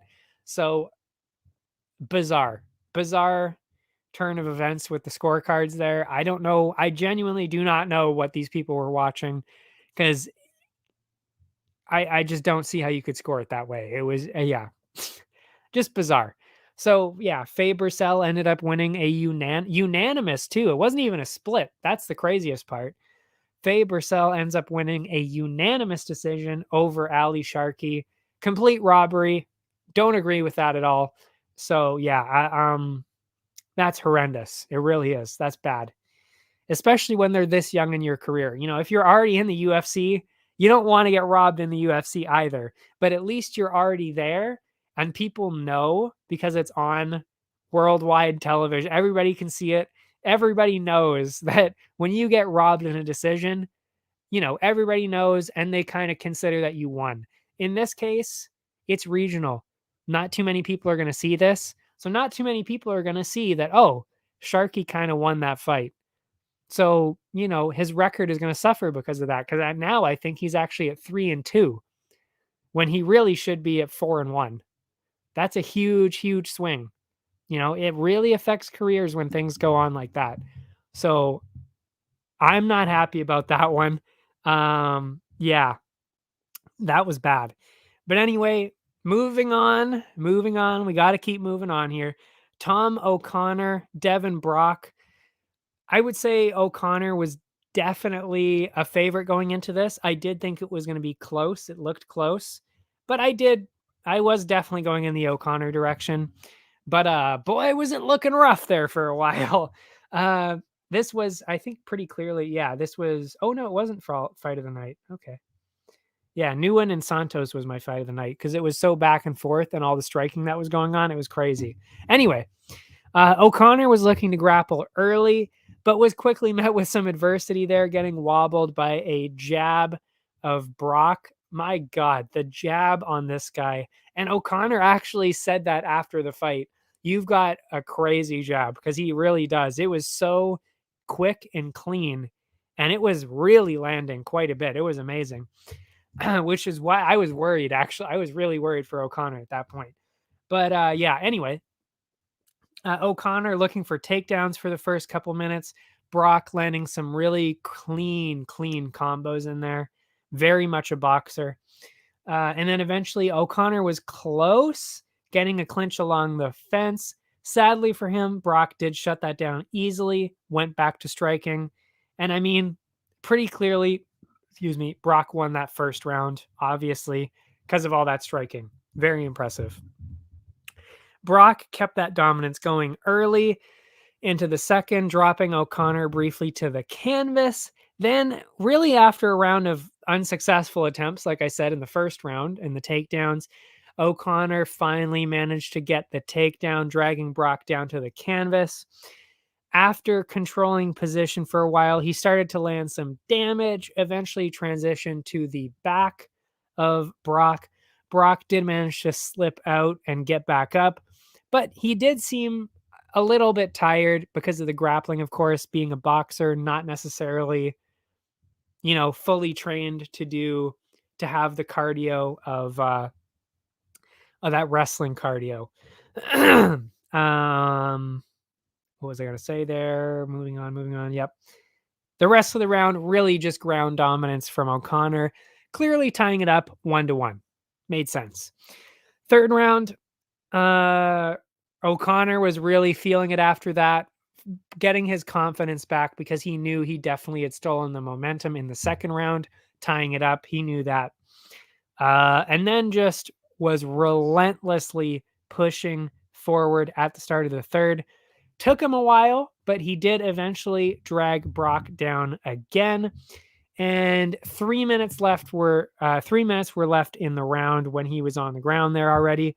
Landed some heavy ground and pound, and a finish seemed pretty close for O'Connor.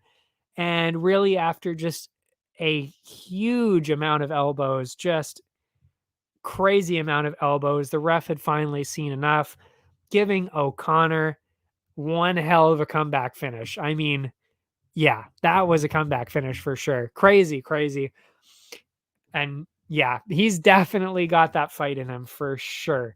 And that is quite the competitor, which, by the way, is why I gave him the most valuable fighter at the end of the night. But that was not the final fight.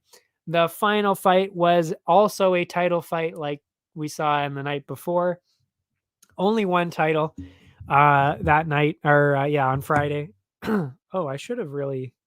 Oh, I did say co-main. Whoops. I thought I mislabeled things. Maged Hamo and Justin Basra. That was for the featherweight title. Basra pressured the defending champ early, going for a slick takedown. Sadly, that would have been the wrong thing to do when you know you're fighting a submission artist in Maged Hamo. So pretty stupid decision there.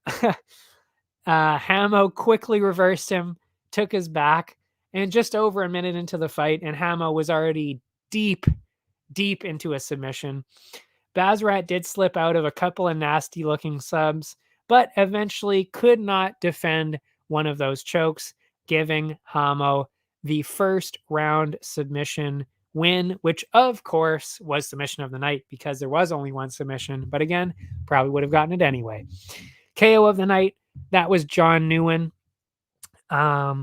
Because of that comeback with that, my God. And he put him out. Oh yeah, he put him out clean too, didn't he? I can't remember why I chose him actually. Why did I choose him? Oh yeah, because it was a body shot. It was a body shot TKO basically. So pretty impressive, and it was come from behind.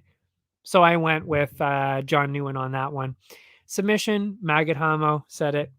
Brawl of the night was actually Nguyen and Santos. I was considering O'Connor and Devin Brock there, but there was a lot of, kind of boring grappling exchanges and all that kind of stuff. So I was like, is that really worth Brawl of the night? Not necessarily. So instead, I went with Santos and Nguyen because that seriously was nonstop striking action.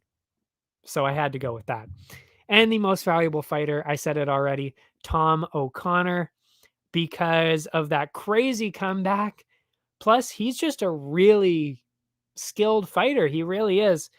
Plus, he's also a super nice guy. He had a great post-fight interview. Super nice to talk to. He had, he even gave Devin Brock a Canadian jersey. I think it might have been a Raptors jersey. I'm not even sure what kind of jersey it was, but it was like a basically True North kind of jersey. It kind of looked like a Raptors one. Anyway, which is a nice gesture. Not sure I'd want to get one after you just knocked me out, but still sign of respect, and really talk to Brock after, like, you're a solid fighter, and you like to see that kind of respect. And he was super respectful and nice after the fight as well. So yeah, super nice guy. That's somebody you want to see represent your country too. So I was super impressed with him. Plus, like I said, the fight itself, the finish itself, very, very impressive. So I couldn't have been more impressed with Tom O'Connor. Well, I could have, I guess, if he wasn't smoked in the first round like that. But yeah. So most valuable fighter bonus, Tom O'Connor.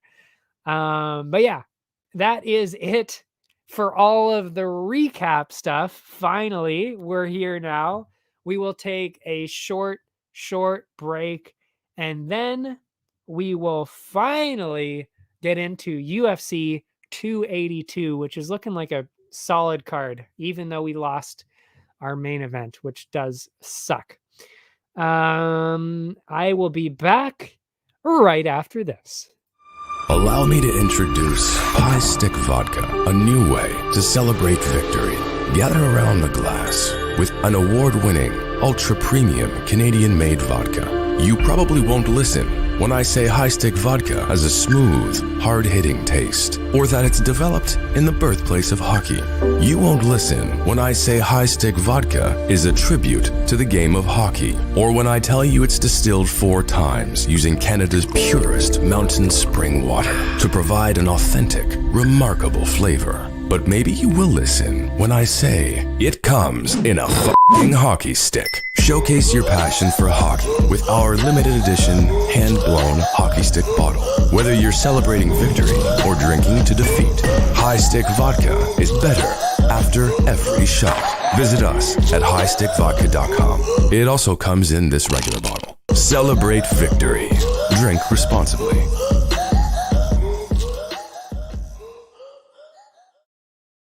And we're back. UFC 282. Let's jump right into it. We're already an hour 45 deep. Like I said, I knew this was going to happen, but I did really tone it down as much as I could, I swear. So now we'll run through these predictions, starting with the main card, of course. And it's a pretty solid main card, I gotta say. You know, I mean, to people that don't necessarily watch fighting all the time, they probably won't recognize any of these names except for Paddy the Baddy, of course. Because, you know, we don't have Poirier, we don't have Oliveira, we don't have Volkanovski, Holloway. You know, we don't have anybody like that. We don't have anybody like that this time. But the fights, to true fight fans, these are some solid fights we've got. We really do. And I didn't really respect it, I don't think, until I actually started analyzing them and being like, you know what? These fights are really solid. Anyway, I'm already rambling. First fight of the main card, as it stands right now, Bryce Mitchell, Ilia Topuria. Both of them undefeated, which is extremely rare for this level of, like, I think they're both in the top 15. If not, I mean, I know Mitchell is, but I'm not sure about Topuria. Either way, this is a very interesting fight. That being said, I mean, this is literally as pure of a, well, not, maybe not literally, but you can't really get too much more of a striker versus grappler matchup. Like that, this is the epitome of striker versus grappler, especially since they're both undefeated doing those things. Mitchell, very much insane on the ground. He is so good on the ground, dominant, like a blanket on the ground. You cannot get up. And he even got I think he was one of the ones who got a twister already, which is crazy. You never see twisters. So yeah, he got one of those, I think. And Topuria, very much the knockout kind of guy. And normally, you know, it depends here. Really, what you have to figure out when you've got a striker versus grappler matchup is, can the striker stay on their feet? Because if that happens, usually the striker is going to win every time. If the grappler can easily get takedowns, then the grappler is going to usually win every single time. So that's really the first thing you need to figure out. So really, that means, can Topuria stop the takedowns of Mitchell?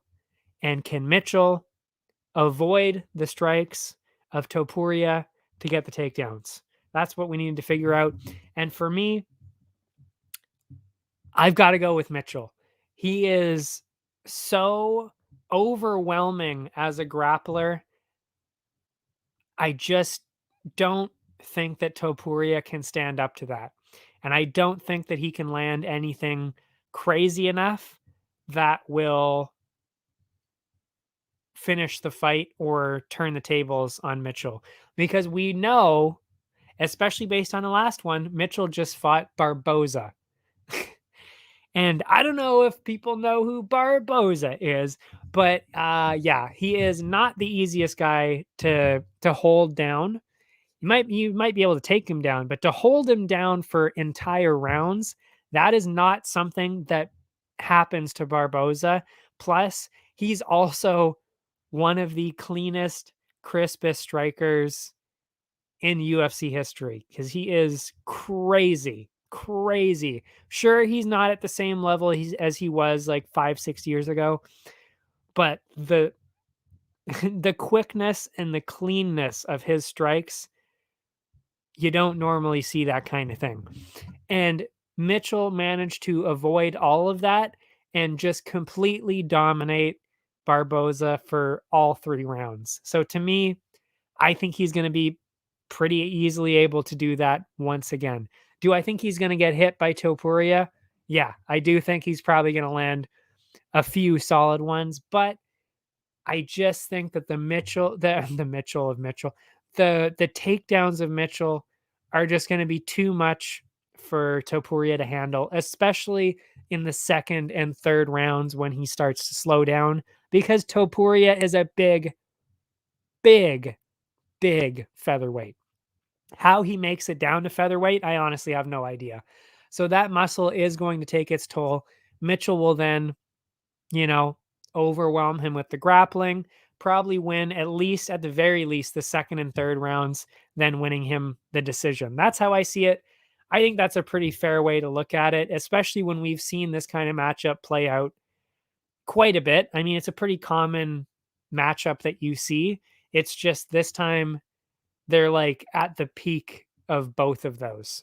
So, yeah, it's kind of like which way at that point do you think it's going to go? Anyway, so I'm thinking Mitchell by decision, and we will go over to Bet99 for the odds. There's my banner. And the odds are very close as it stands because they are both undefeated and they're both, like I said, striker versus grappler. That's always going to be close on the betting line as well. So plus 116 for Mitchell, Topuria minus 143.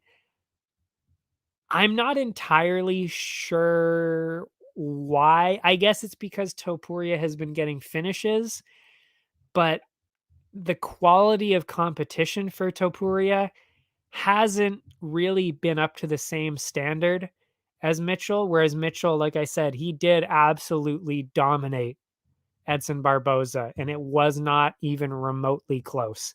So, yeah, you got to go with the underdog in this case, Mitchell plus 116. And I've said this over and over. I'll probably say this every broadcast. When you've got two people that are this evenly matched, you know, statistically speaking, the return is way better on the underdog side. So you would be better off in the long run to go with Mitchell anyway. But that being said, I also just think he's also going to win. So there is that too. Then the over under, they're actually favoring the over right now at minus 145 at over 2.5. I think that's fairly interesting because that kind of then possibly indicates that they think Topuria is going to win a decision, which I think is bizarre to say because he's a striker going against a grappler and he's going to tire himself out and he's going to get controlled. So I think that's a bit bizarre. So I would say if you think Topuria is going to get a knockout, go with the under. Like, you know, if you think Topuria is going to win at all, I should say you should go with the under. But I do think the fair. Well, actually, you know what?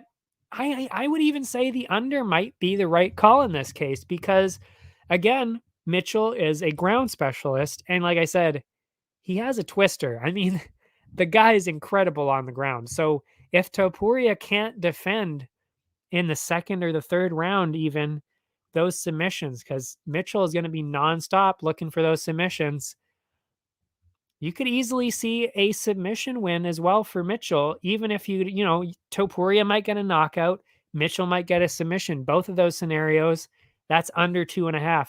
So in this situation, I'm just deciding now, I would probably go with plus 112 for under 2.5. Math, you know, again, statistically speaking, that would actually probably make more sense in the long run in this scenario. So I actually think the under, I should say, the under 2.5 plus 112 would be the way to go on this. It makes a lot of sense when you think about it like that. The next one, Darren Till, Dricus du Plessis. And I will admit that this one I'm not sure about. I'm really not sure at all because there's so many storylines going. Like, it's just because you've got Dricus du Plessis on one side who hasn't really fought anybody that great yet because Brad Tavares was clearly his best competition. And if we're being honest, if you watch that fight back, Tavares had quite a few chances to easily win that fight in a decision. He easily could have turned those the second and the third rounds there. So, somebody more experienced with more cardio, I think Dricus would have lost that fight. And the other fights that du Plessis won, he kind of caught his opponents, really. They just didn't expect to be hit like that. So they just kind of ran in and paid the price. I mean, it was a kind of a weird scenario for both of his knockouts. So I don't think he's quite as good as his record is kind of suggesting right now. But on the other side, you've got Darren Till, who, I mean, I don't think anybody's actually made this connection yet, but he actually is almost exactly like McGregor at this point. He's gone 1-4 in his last 5 fights. He's still in the rankings, and those fights go back to 2018. He's only fought 5 times, including 2018. So he is really in that McGregor-like situation where it's like he hasn't been winning, but he's also been fighting some pretty tough guys, and he's still in the rankings. So which way do you go with that? Do you go with the veteran, the ranked veteran who, by the way, is only 29? Till's only 29, folks. So do you go with that experienced Till, or do you go with du Plessis because he's been kind of on a roll? And that's where the problems come in, because I'm genuinely not sure. But what switches it for me is that, as I just said, du Plessis has never really fought anybody on Till's level, and Tavares had a bunch of chances to win that fight. And Till would have, if he was fighting Till in that scenario, Till probably would have won because he's smarter, more experienced than that. So to me, I don't think that du Plessis is going to be able to knock Till out because Till is a striker. So I just can't see him making stupid mistakes against du Plessis. And Till is going to be way better over the 3 rounds because we've seen him. I mean, he went 5 rounds with Whitaker. You can do 3 rounds against du Plessis if you can do 5 rounds against Whitaker. And that's exactly what I mean. Whitaker has the power to knock people out too. So if he lasted that long with Whitaker, he can easily handle somebody like du Plessis. So it's like that's the way I'm thinking about it right now. Is I don't think either one of them is going to get a finish. And at that point, you have to imagine that somebody like Till, who's extremely experienced and very skilled at not getting hit, I gotta go with that. I gotta go with Darren Till. So I will admit I had du Plessis at first. I had a du Plessis knockout at first, but then I thought about it and I was like, why would I think that Darren Till is going to get knocked out by du Plessis when he didn't get knocked out by Whitaker? So why would I think that? Like, it just doesn't make sense. It doesn't make sense that du Plessis would knock out Till. I'm not saying it's impossible. He definitely could. But when you try and think of how this fight would probably go, it just doesn't make a whole lot of sense to say du Plessis is going to get a knockout. So like I said, Till by decision then is kind of the only way to go with it. And it makes a lot of sense. It makes a lot of sense. So that's the way I'm going with it. And if you go by that, Till is the underdog in this, plus 150, which, by the way, I think that's kind of ridiculous, to be honest. I really do. Because, you can maybe think that du Plessis is the favorite, but minus 189 is what du Plessis is at right now. And I don't think that's justified at all. I don't think that's justified in the least. So yeah, Till at plus 150. I don't think you're ever going to see Till at a better price because, like I said, he's been fighting only ranked people. He fought Brunson, Whitaker, Vittori, I think was in there, Gastelum. I mean, and we're throwing him in against du Plessis now. there's a slight disconnect there. I don't know. Again, maybe I'm crazy. Maybe Duplessis really is just going to clean him out, knock him out in the first round. I have no idea. But the styles for this, it just makes way more sense to go with Darren Till on this. So plus 150 for Darren Till. I'm all over that. I am all over that all day. The over under is at plus 122 for over 2.5, minus 158 for under 2.5. So, I mean, you know what they're doing there. If Duplessis is the favorite at minus 189, they think, okay, Duplessis is going to get a knockout. I mean, that's fair logic. Also, Duplessis has been knocked out as well. So you could argue, okay, Darren Till might get a knockout too. But honestly, I still don't really see either one of them getting a knockout. A decision does make a lot more sense. So I would probably go with the over. And I mean, again, it makes a lot of sense. Like Duplessis' hardest fight was Tavares. He got to a decision. Until he's been in mostly decisions. So decision makes a lot of sense going into this. So plus 122 over 2.5. I think that's a steal of a betting line. I'm definitely hammering that one as well. So there's a lot of money on this that you could get on this betting line, because I think these are slightly off. I really do think. Then we've got Santiago Ponzinibbio and Alex Morono. This one is another very, very close one. Although I will say, I think this one might be a little bit more clear cut. Ponzinibbio, he just seems better overall. He is older, so there is that. But I mean, he was in 2 split decisions in a row. I think, yeah, he actually lost both of them too. That's right.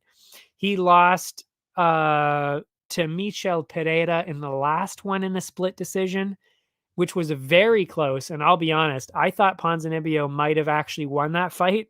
It was really that close. And Jeff Neal, he also lost in a split decision.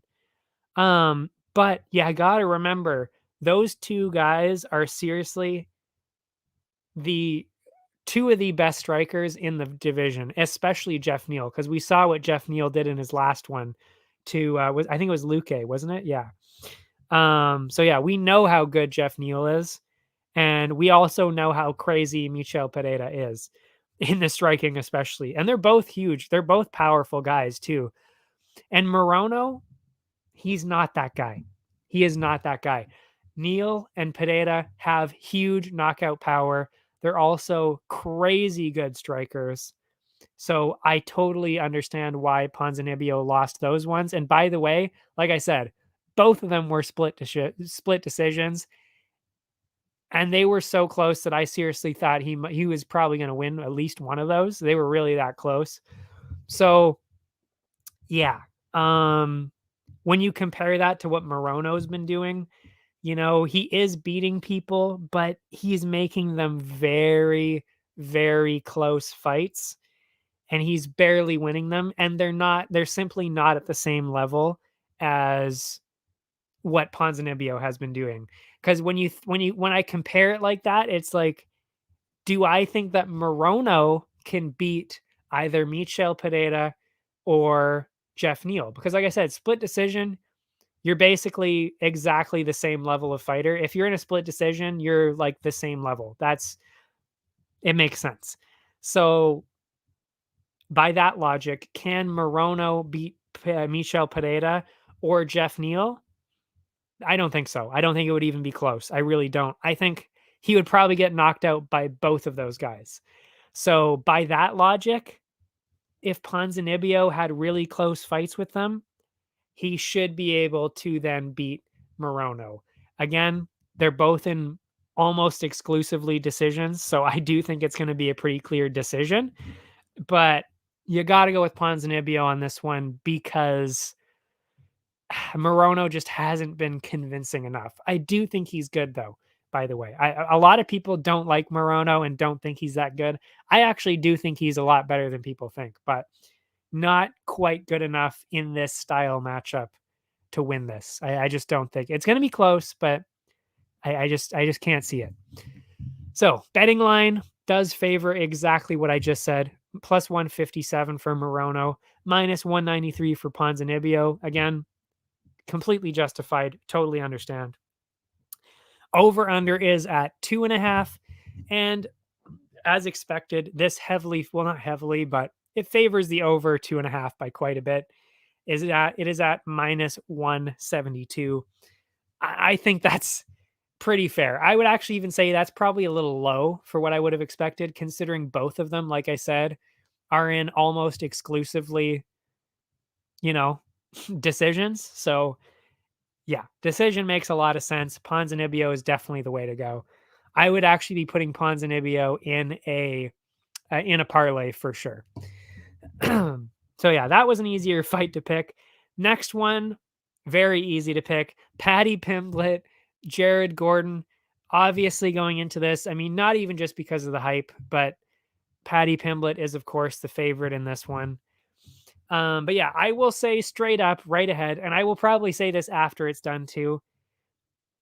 I like Paddy. I think he's a great guy. He's also hilarious. He's also very entertaining. He's got all of that. I don't deny that because I love the guy and I totally agree with it. I love the hype.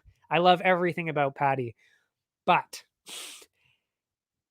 he is eventually the UFC is going to give him somebody that he just cannot handle, because right now, really, they've been spoon feeding him opponents that they know he should be able to beat quite handily and get a finish. This is clearly the hardest guy he's fought against, but again, it's still somebody that matches up very well for Paddy. So you've got to go with him, and I'll explain why too, even just based on the styles. Jared Gordon, he is solid, I will say that, but just look at his last two fights. He beat Leonardo Santos, who, to be honest, wasn't even fighting. Like, I don't know what Leonardo Santos that was, but that looked like an imposter to me, because seriously, Leonardo Santos was not fighting at all. He barely had any output. He looked completely off. He just did not look like he belonged in a cage.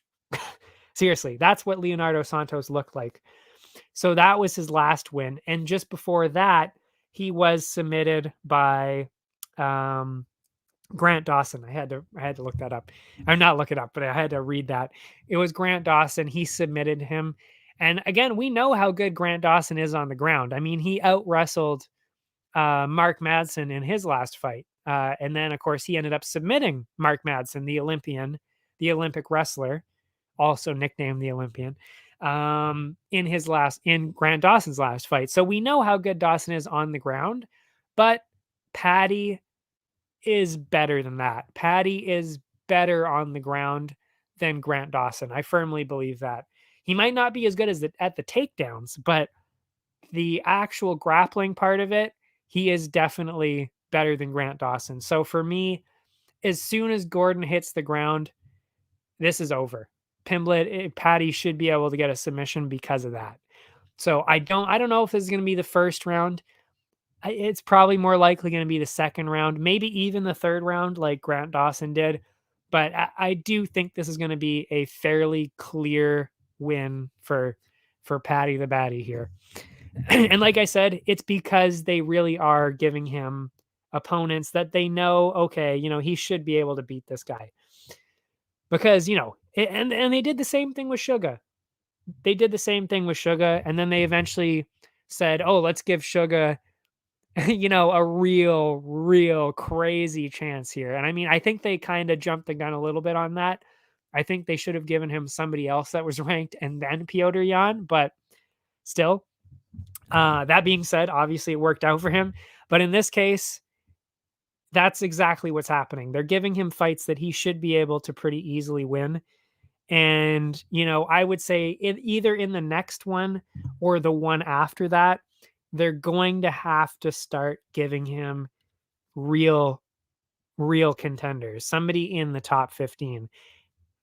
And that's when it's going to get real interesting, because that's when it's like, I don't actually know if he can handle, I don't know if he can handle these guys. I don't know. But we're not there yet. We'll talk about that in the future when he gets to that point. Right now, as it stands, they've still given him an opponent that he should be able to beat fairly easily, let's say. That's the co-main, and then the main event, which, I mean, is so disappointing. It really is, because I mean, the fight that we were gonna have, the rematch between Yuri and Glover. Oh my God, would that have been good? I mean, we saw Yuri did not look like himself in the first fight. He wasn't really doing his striking as good as he normally does. So already I wanted to see, we all kind of wanted to see, is he going to get a knockout this time for real? Or is Glover going to come back? How is Glover going to do too? And it was such a good fight the first time. We all wanted to see it again. So I mean, it's super disappointing to have that happen with Yuri then getting injured, and now he's out, and he might be out for a year. Seriously, that's what they're saying, that he might be out for an entire year. I hope that that's just caution, and that they're, because I heard also 6 months was in question, but, I hope we're talking about 6 to 8 months and not a year, because that would be horrible, because Yuri is so good and so entertaining. We want to see him back, but it's a pretty rough injury apparently. So anyway, so that sucks that we don't see that. Instead, we got Jan Blachowicz, Magomed Ankalaev, and I mean, this is not close. It's really not. Like, Blachowicz was absolutely dominated by Glover. It was not close when the grappling started. And yes, Ankalaev is Dagestani. He is not a Dagestani wrestler. He is not that style. He's not Khabib or Umar or any of those guys, any of those Dagestani boys who only really grapple, or even obviously Islam and Usman as well. He's not that kind of guy. He is more so the kickboxing kind of guy. But he's still got the grappling in there. He's still got the Dagestani grappling in there. And you got to imagine that he's obviously worked with those guys, and he's obviously got a lot of that technique down. So with Blachowicz being dominated that easily by Glover, and then even the striking of Ankalaev, because he's knocked out guys too clean, knocked out Elon twice, and another guy too. I mean, yeah, it just, his striking is clean enough too that he should be able to avoid the power strikes of Blachowicz, and then basically just dominate Blachowicz with grappling. I don't know if Ankalaev's going to be able to get a finish. He might be. I don't think he would get a knockout, but he wouldn't get a submission either, because he's not really that kind of guy either, which is why I am leaning towards a decision. It makes the most amount of sense. So yeah, I expect some fireworks thrown in there, but probably more so a grappling heavy approach from Ankalaev and just controlling Jan, and that's it. And that's probably what we're going to see. Maybe for 5 rounds straight, maybe for a couple, and then, maybe there's a ground and pound finish in there, something like that. That's what I'm expecting from this, but I just can't imagine Blachowicz winning this. So I really do think Ankalaev is going to win this fairly convincingly. And again, it's not me saying, oh, he's old, he's washed up. It's not even just that. It's based on what we've seen. He was dominated by Glover, and the fight after that, he fought Rakic, where he was easily losing that as well. He was losing on the feet too, by the way. He was losing to Rakic, getting absolutely dominated, really. And then Rakic had a freak accident injury and lost because of that. So, it's like, he hasn't done anything recently to make anybody think that he's going to be able to win against somebody like Ankalaev. It just doesn't seem like it's in the cards. So yeah, I do think that this betting line is completely justified. It is minus 300 for Ankalaev, plus 233 for Blachowicz. Yeah, I would say that's pretty fair. Definitely throwing Ankalaev into most of the parlays, as well as Patty. I should have said that at minus 250. I didn't even get into the odds. Oh my goodness. I need to go back to that. Hold on. Okay. We'll go back quickly to Patty and Gordon. Minus 250 for Pimblett. Yes, of course, that's going to be in the parlay. Over under is at over 2.5 is plus 120. Under 2.5 is minus 150. I do see a finish, so I would probably lean towards the minus 150. But Pimblett might, Patty might just be dominating this fight on the ground, which could easily mean a decision at plus 120. But the fact that he submitted Jordan Levitt, that really is more impressive than a lot of people think, because Levitt is very good on the ground. So I thought he was going to get a knockout for sure. I didn't think he was going to get a submission. So the fact that he did that, he can submit pretty much anybody. So yeah, I'm going probably the under on this. Minus 150 makes a lot more sense. Now back to this one. Blachowicz, Ankalaev, over under 3.5. An interesting number. You don't normally see that. 3.5. And it is actually completely dead even at minus 113 right now. So you could go over 3.5, under 3.5. It is dead even right now. I would probably be going towards the over, because Jan's pretty tough. He really is. He's a tough guy. Ankalaev gets a lot of decisions. So I think the over does make more sense. And I mean, Ankalaev still could get a finish in the 4th or the 5th, and still you could still cash in that over. So I would be leaning towards the over personally. Yeah, that's the way I'm going with it. But Ankalaev, he easily could finish him still in the first 3. But yeah, I would say the safer bet, I'm leaning towards the over 3.5, minus 113 as it stands. And I have got 3 prelims that I want to talk about, and I am so excited for the first 2 that I'm going to talk about. Cameron Simon and Stephen Kozlow. That's the first one. I'm excited because Simon looks so fucking legit. He looks like he is the real deal, and this kid is going to be something very, very special, especially at bantamweight. There's a lot of real good bantamweights, but this kid is 21 and he looked sensational. He looked seriously like he was about 25 or 26 based on this skill, the strategy, the patience, the power, everything. This kid is so good.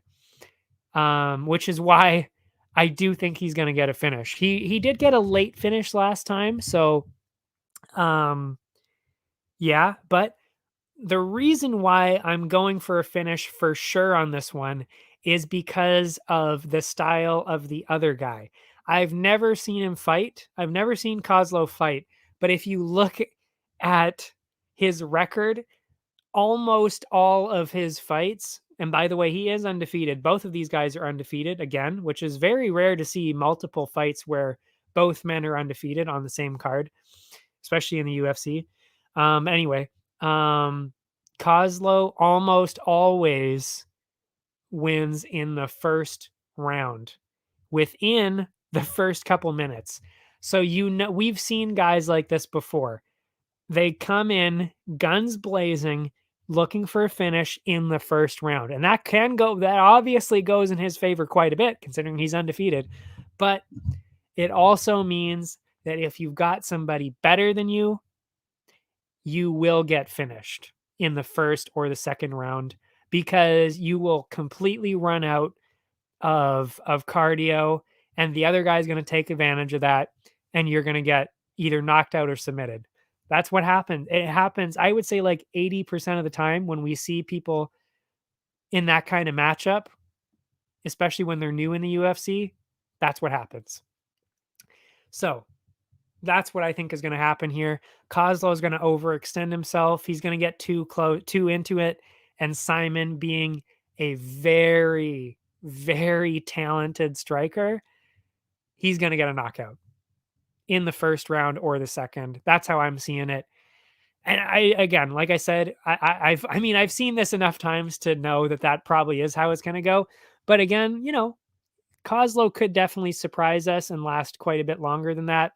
But it just makes way more sense, especially when you think of why the UFC made this matchup specifically, when Kozlov has never been in a major promotion at all. And he was never on the Contender Series, never was in LFA or anything like that. Whereas Simon was in EFC from his first fight, dominated over there, came to the Contender Series, and got a finish in the third round after looking absolutely incredible all 3 rounds. So, it's like what they're doing is he's 21 as well. So they're clearly trying to give Simon a good matchup that he can easily win and really build the fan base of Cameron Simon. That's what they're trying to do here. And that's, again, I've seen this a lot. This is exactly, I would say, exactly what they're trying to do. So minus 375 is the betting line for Simon right now. I think that is completely justified. Even though the other guy is undefeated, we saw how good Simon is, and he's 21. I mean, how much better has he gotten too in the last 3 months? It's crazy to say, but he's so young younger guys just get faster get better way faster than somebody at 28 or 29. It's just a fact. So, and it's the same thing for the next one I'm about to say, but we'll get into that later. So yeah, I would even say, like I said, parlay for minus 375, Simon, with Simon, I should say. The over under is at 1.5 right now. So clearly they're seeing what I'm seeing, which is that all of Kozlov's fights end in the first round. So, I would be going towards the under 1.5 as well. But it is dead even almost. The over 1.5 is at minus 119 right now. The under 1.5 is at minus 109. So pretty much dead even. I'm going with the under because, like I said, Kozlov, I think, is just going to put himself in terrible situations, and Simon is going to knock him out in the first round. That's what I think. So that's the first fight. The next one, the next one on the card I'm excited about. I won't talk about it, but Vinicius Salvador looks honestly unreal. When I heard the physical stats of this guy, I was like, well, he's going to get knocked out because a flyweight that's, I think, 5'11 or 5'10, that's unheard of. So to me, I was like, there's no way this guy can be as good as his record suggests, because the size of that, it just doesn't match up. But when we saw him on the Contender Series, I'm not even joking. He might be he's definitely one of the most powerful flyweights I've ever seen. And that includes the UFC, because his striking was sensational. And he is a knockout artist at flyweight. So look out for Vinicius Salvador as well. He's also a favorite, and I will probably be putting him in a parlay as well. I just want to bring that up because it's definitely not a fight that you want to miss. Vinicius Salvador, watch that one. Watch Cameron Simon, and 1000% without a doubt, watch I think it's actually the featured prelim now, Jay Perrin, Raul Rosas Jr. Of course, Raul Rosas Jr. may be, besides Patty the Batty, of course, the most interesting draw on this entire card, because he is 18. He was 17, I believe, when he fought on the Contender Series. He is now 18.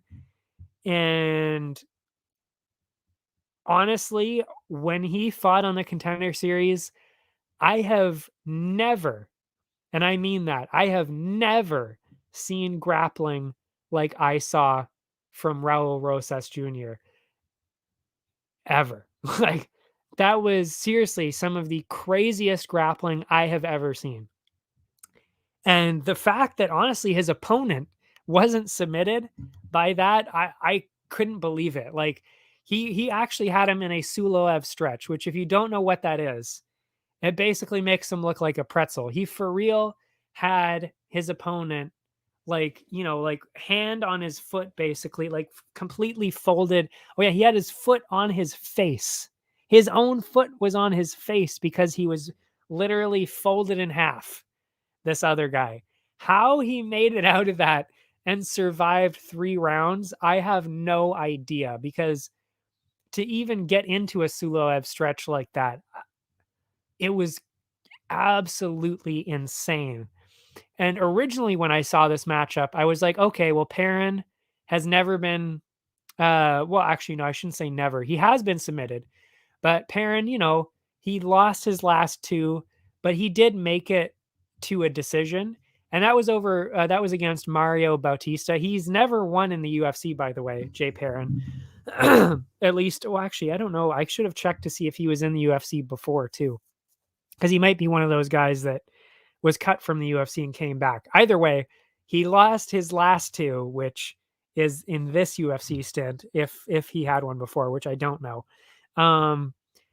to Aorichi Lang and Mario Bautista. Mario Bautista is also very good on the ground, and he did take Perrin down quite a few times, but he couldn't get a submission out of it. But when I rewatched what Raul Rosas did compared to what Mario Bautista was able to do, I genuinely think Rosas should be able to get a submission here fairly easily, because, like I said, Perrin did get taken down quite easily by Bautista. And really, if Bautista's jiu-jitsu was on the level of Rosas, he would have easily gotten a finish in the first round. So originally, I had this as a decision for Raul Rosas Jr. Now, after watching Perrin's matchup with Bautista and Rosas's fight against, well, I think his name was Gutierrez or something like that, I'm going submission all day, because it actually blows my mind. Watching it again blows my mind that guy did not get submitted by Rosas in that fight. And it also, like I said, Bautista, if his jiu-jitsu was better, could have also probably gotten a submission against Perrin. So for me, I really am going with the finish on this one, and I wasn't going to originally. But yeah, my God, I cannot wait. I seriously cannot wait to watch this kid again. It's if you did not watch that Contender Series fight, you will be absolutely astonished. You will be blown away by the jiu-jitsu of this kid. I've never seen anything like it. So yeah, anyway, we'll go towards the odds, and the odds are I wouldn't say heavily in favor, but they are definitely strongly in favor of the 18-year-old Raul Rosas Jr. minus 250. I will be putting him in a parlay for sure. By the way, his stand-up actually is also very good. It's just, he's not necessarily going to be the knockout threat. He's trying to get the knockout, a knockdown or something, just to keep you busy. He's trying to go with the striking just to keep you busy until he gets close enough to go for a takedown. Basically, that's what he's doing. But yeah, what was I going to say? But yeah, that just justifies again, Perrin shouldn't be able to overwhelm him on the feet either, because you do kind of wonder that, especially with somebody who's 18, is the striking up to the level it should be to compete at this level? And honestly, yes, it is. Even if he probably won't even have to use it, but it's there anyway. The over under is at over 2.5 minus 137 for that. And then the under 2.5 is at plus 105. And like I said, I totally understand, because on paper, I totally understand why they're saying that. But when you actually watch the way their fights have played out, the ground game of Rosas is just unparalleled. Like, it's crazy to see. So I've got to go with the under on this. under 2.5 is plus 105. I've got to do that because I really, really do think that Rosas is going to get a submission on here. Whether that's in the first round or the second, or even maybe at the start of the third or something. Yeah, I do think he's going to get it. And like I said, he could get it at the start of the third, and that's still technically under 2.5. So unless you think this is going to go to a decision, 100% go all in on that under 2.5, because I really do think he's going to be getting this submission, because it is going to be noticeable on the ground how different these guys are. And the final fight that I'm going to talk about, fucking finally, we're 2.5 hours in and I'm starving. My dinner's probably getting cold downstairs. We've got Jairzinho Rozenstruik. By the way, this is going to be a quick one. Jairzinho Rozenstruik, Chris Daukaus. I said I was going to talk about the other Daukaus brother. I am sad to say for the Daukaus brothers, this is not going to be a good couple of weeks for these two guys. He is, I would say, very clearly going to lose this fight, because I've said it before, Daukaus simply is not big enough to compete at heavyweight. I said this about Caio Machado, literally in the BFL one as well. It's the same situation. They would be great. They would be great at light heavyweight, but Daukaus is not a heavyweight. I just don't see him standing up to somebody like Rozenstruik, who is very, very good at striking and very powerful. So I would imagine Rozenstruik is pretty easily going to get a KO in this one. First round, second round, probably first round. That's the way I'm going with it. I just don't think Daukaus belongs here. He belongs at light heavyweight. I'm not saying he doesn't belong in the UFC. I actually think he's very good, but he does not belong at heavyweight. He's just not simply not big enough. So yeah, I think that's the pretty clear way to go. And the betting line does favor that as well. And I mean, it's heavyweight, so it is a little close, which makes sense. I do fully support that as well. I mean, it makes sense. I'm not saying Daukaus has no chance of getting of getting a knockout. I'm just saying Rozenstruik would have to make some serious mistakes to let that happen, because it just doesn't, the matchup does not favor Daukaus at all, considering his size. So yeah, minus 175 for Rozenstruik, plus 142 for Daukaus. I would throw that in the parlays as well, minus 175. The over under is at 1.5. Again, we're talking about heavyweights, so I totally understand why this is at 1.5, and it is heavily favoring minus 172. Minus 172 at under 1.5. I think that's a little generous, but it does make sense, because really, no matter which way this goes, it kind of makes sense that this will end in the first round no matter what. Because either Daukaus is going to be really fast and he's going to hit Rozenstruik with something he doesn't see and get a knockout in the first, or Rozenstruik is going to completely overwhelm Daukaus with his size and his power, and it's going to be over in the first. So first really does make a lot of sense in this case. So I stand by the odds on those ones. Nothing wrong with those. And I will be putting Rozenstruik in the parlay. Speaking of parlays, before we go, I will close this laptop and quickly go through the parlay opportunities. Like I said, there's actually a lot of really good looking parlays on this one. You got Simon minus 375. You got Vinicius Salvador minus 220. Shabazian minus 300. He's looking really good. Shabazian looks good for that. Rosas Jr. I think he's Mexican, so I think it's a hard R, Rosas, instead of Rosas, which would be Portuguese. Yeah, so I'm going Rosas again. That's 4. I think that's 4. Then we got Rozenstruik. That's 5, minus 175. Then we've got Ponzinibbio, minus 193. That's a 6th guy. Paddy, minus 250. That's a 7th guy. Ankalaev to close it out, minus 300. I mean, like I said, that's like a 7 or 8 leg parlay there that honestly, it's pretty likely that it's going to cash it. Like, I mean, all of those guys are pretty likely. So just mix and match from there. I'll put some of them down on the article tomorrow. But yeah, that is it. What an episode it was. I will take my banner away. Yeah. I mean, UFC Orlando, BFL 75, Unified, I think 47. I keep getting their numbers mixed up because it's not a cool number like 75, so I forget the numbers. But anyway, lots to talk about. And then of course, UFC 282. Next time we will be talking, of course, about UFC 282. Maybe I like I said, I don't remember when the unified cards are. They might actually be next week. So I guess we wouldn't be talking about them next week anyway.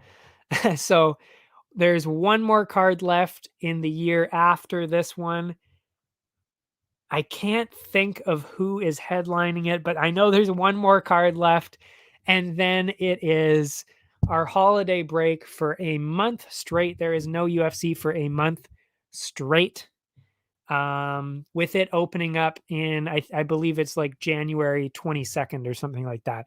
Something like that. So yeah, that's what we got next week. We've got, like I said, we've got UFC 282, the next Vegas card, and then the week after that would probably be the unified cards, maybe. And yeah. Otherwise, I don't know. If the unified cards are after, I'm not sure if I'll come back and do a broadcast only on unified. Actually, that might be fun because it'll be 2 cards in a row. So I might come back. I might come back one last time after next week or actually, I guess it would be a couple more times. I don't know. We'll see what I do. We'll decide as we go. Anyway, that's enough for me. Area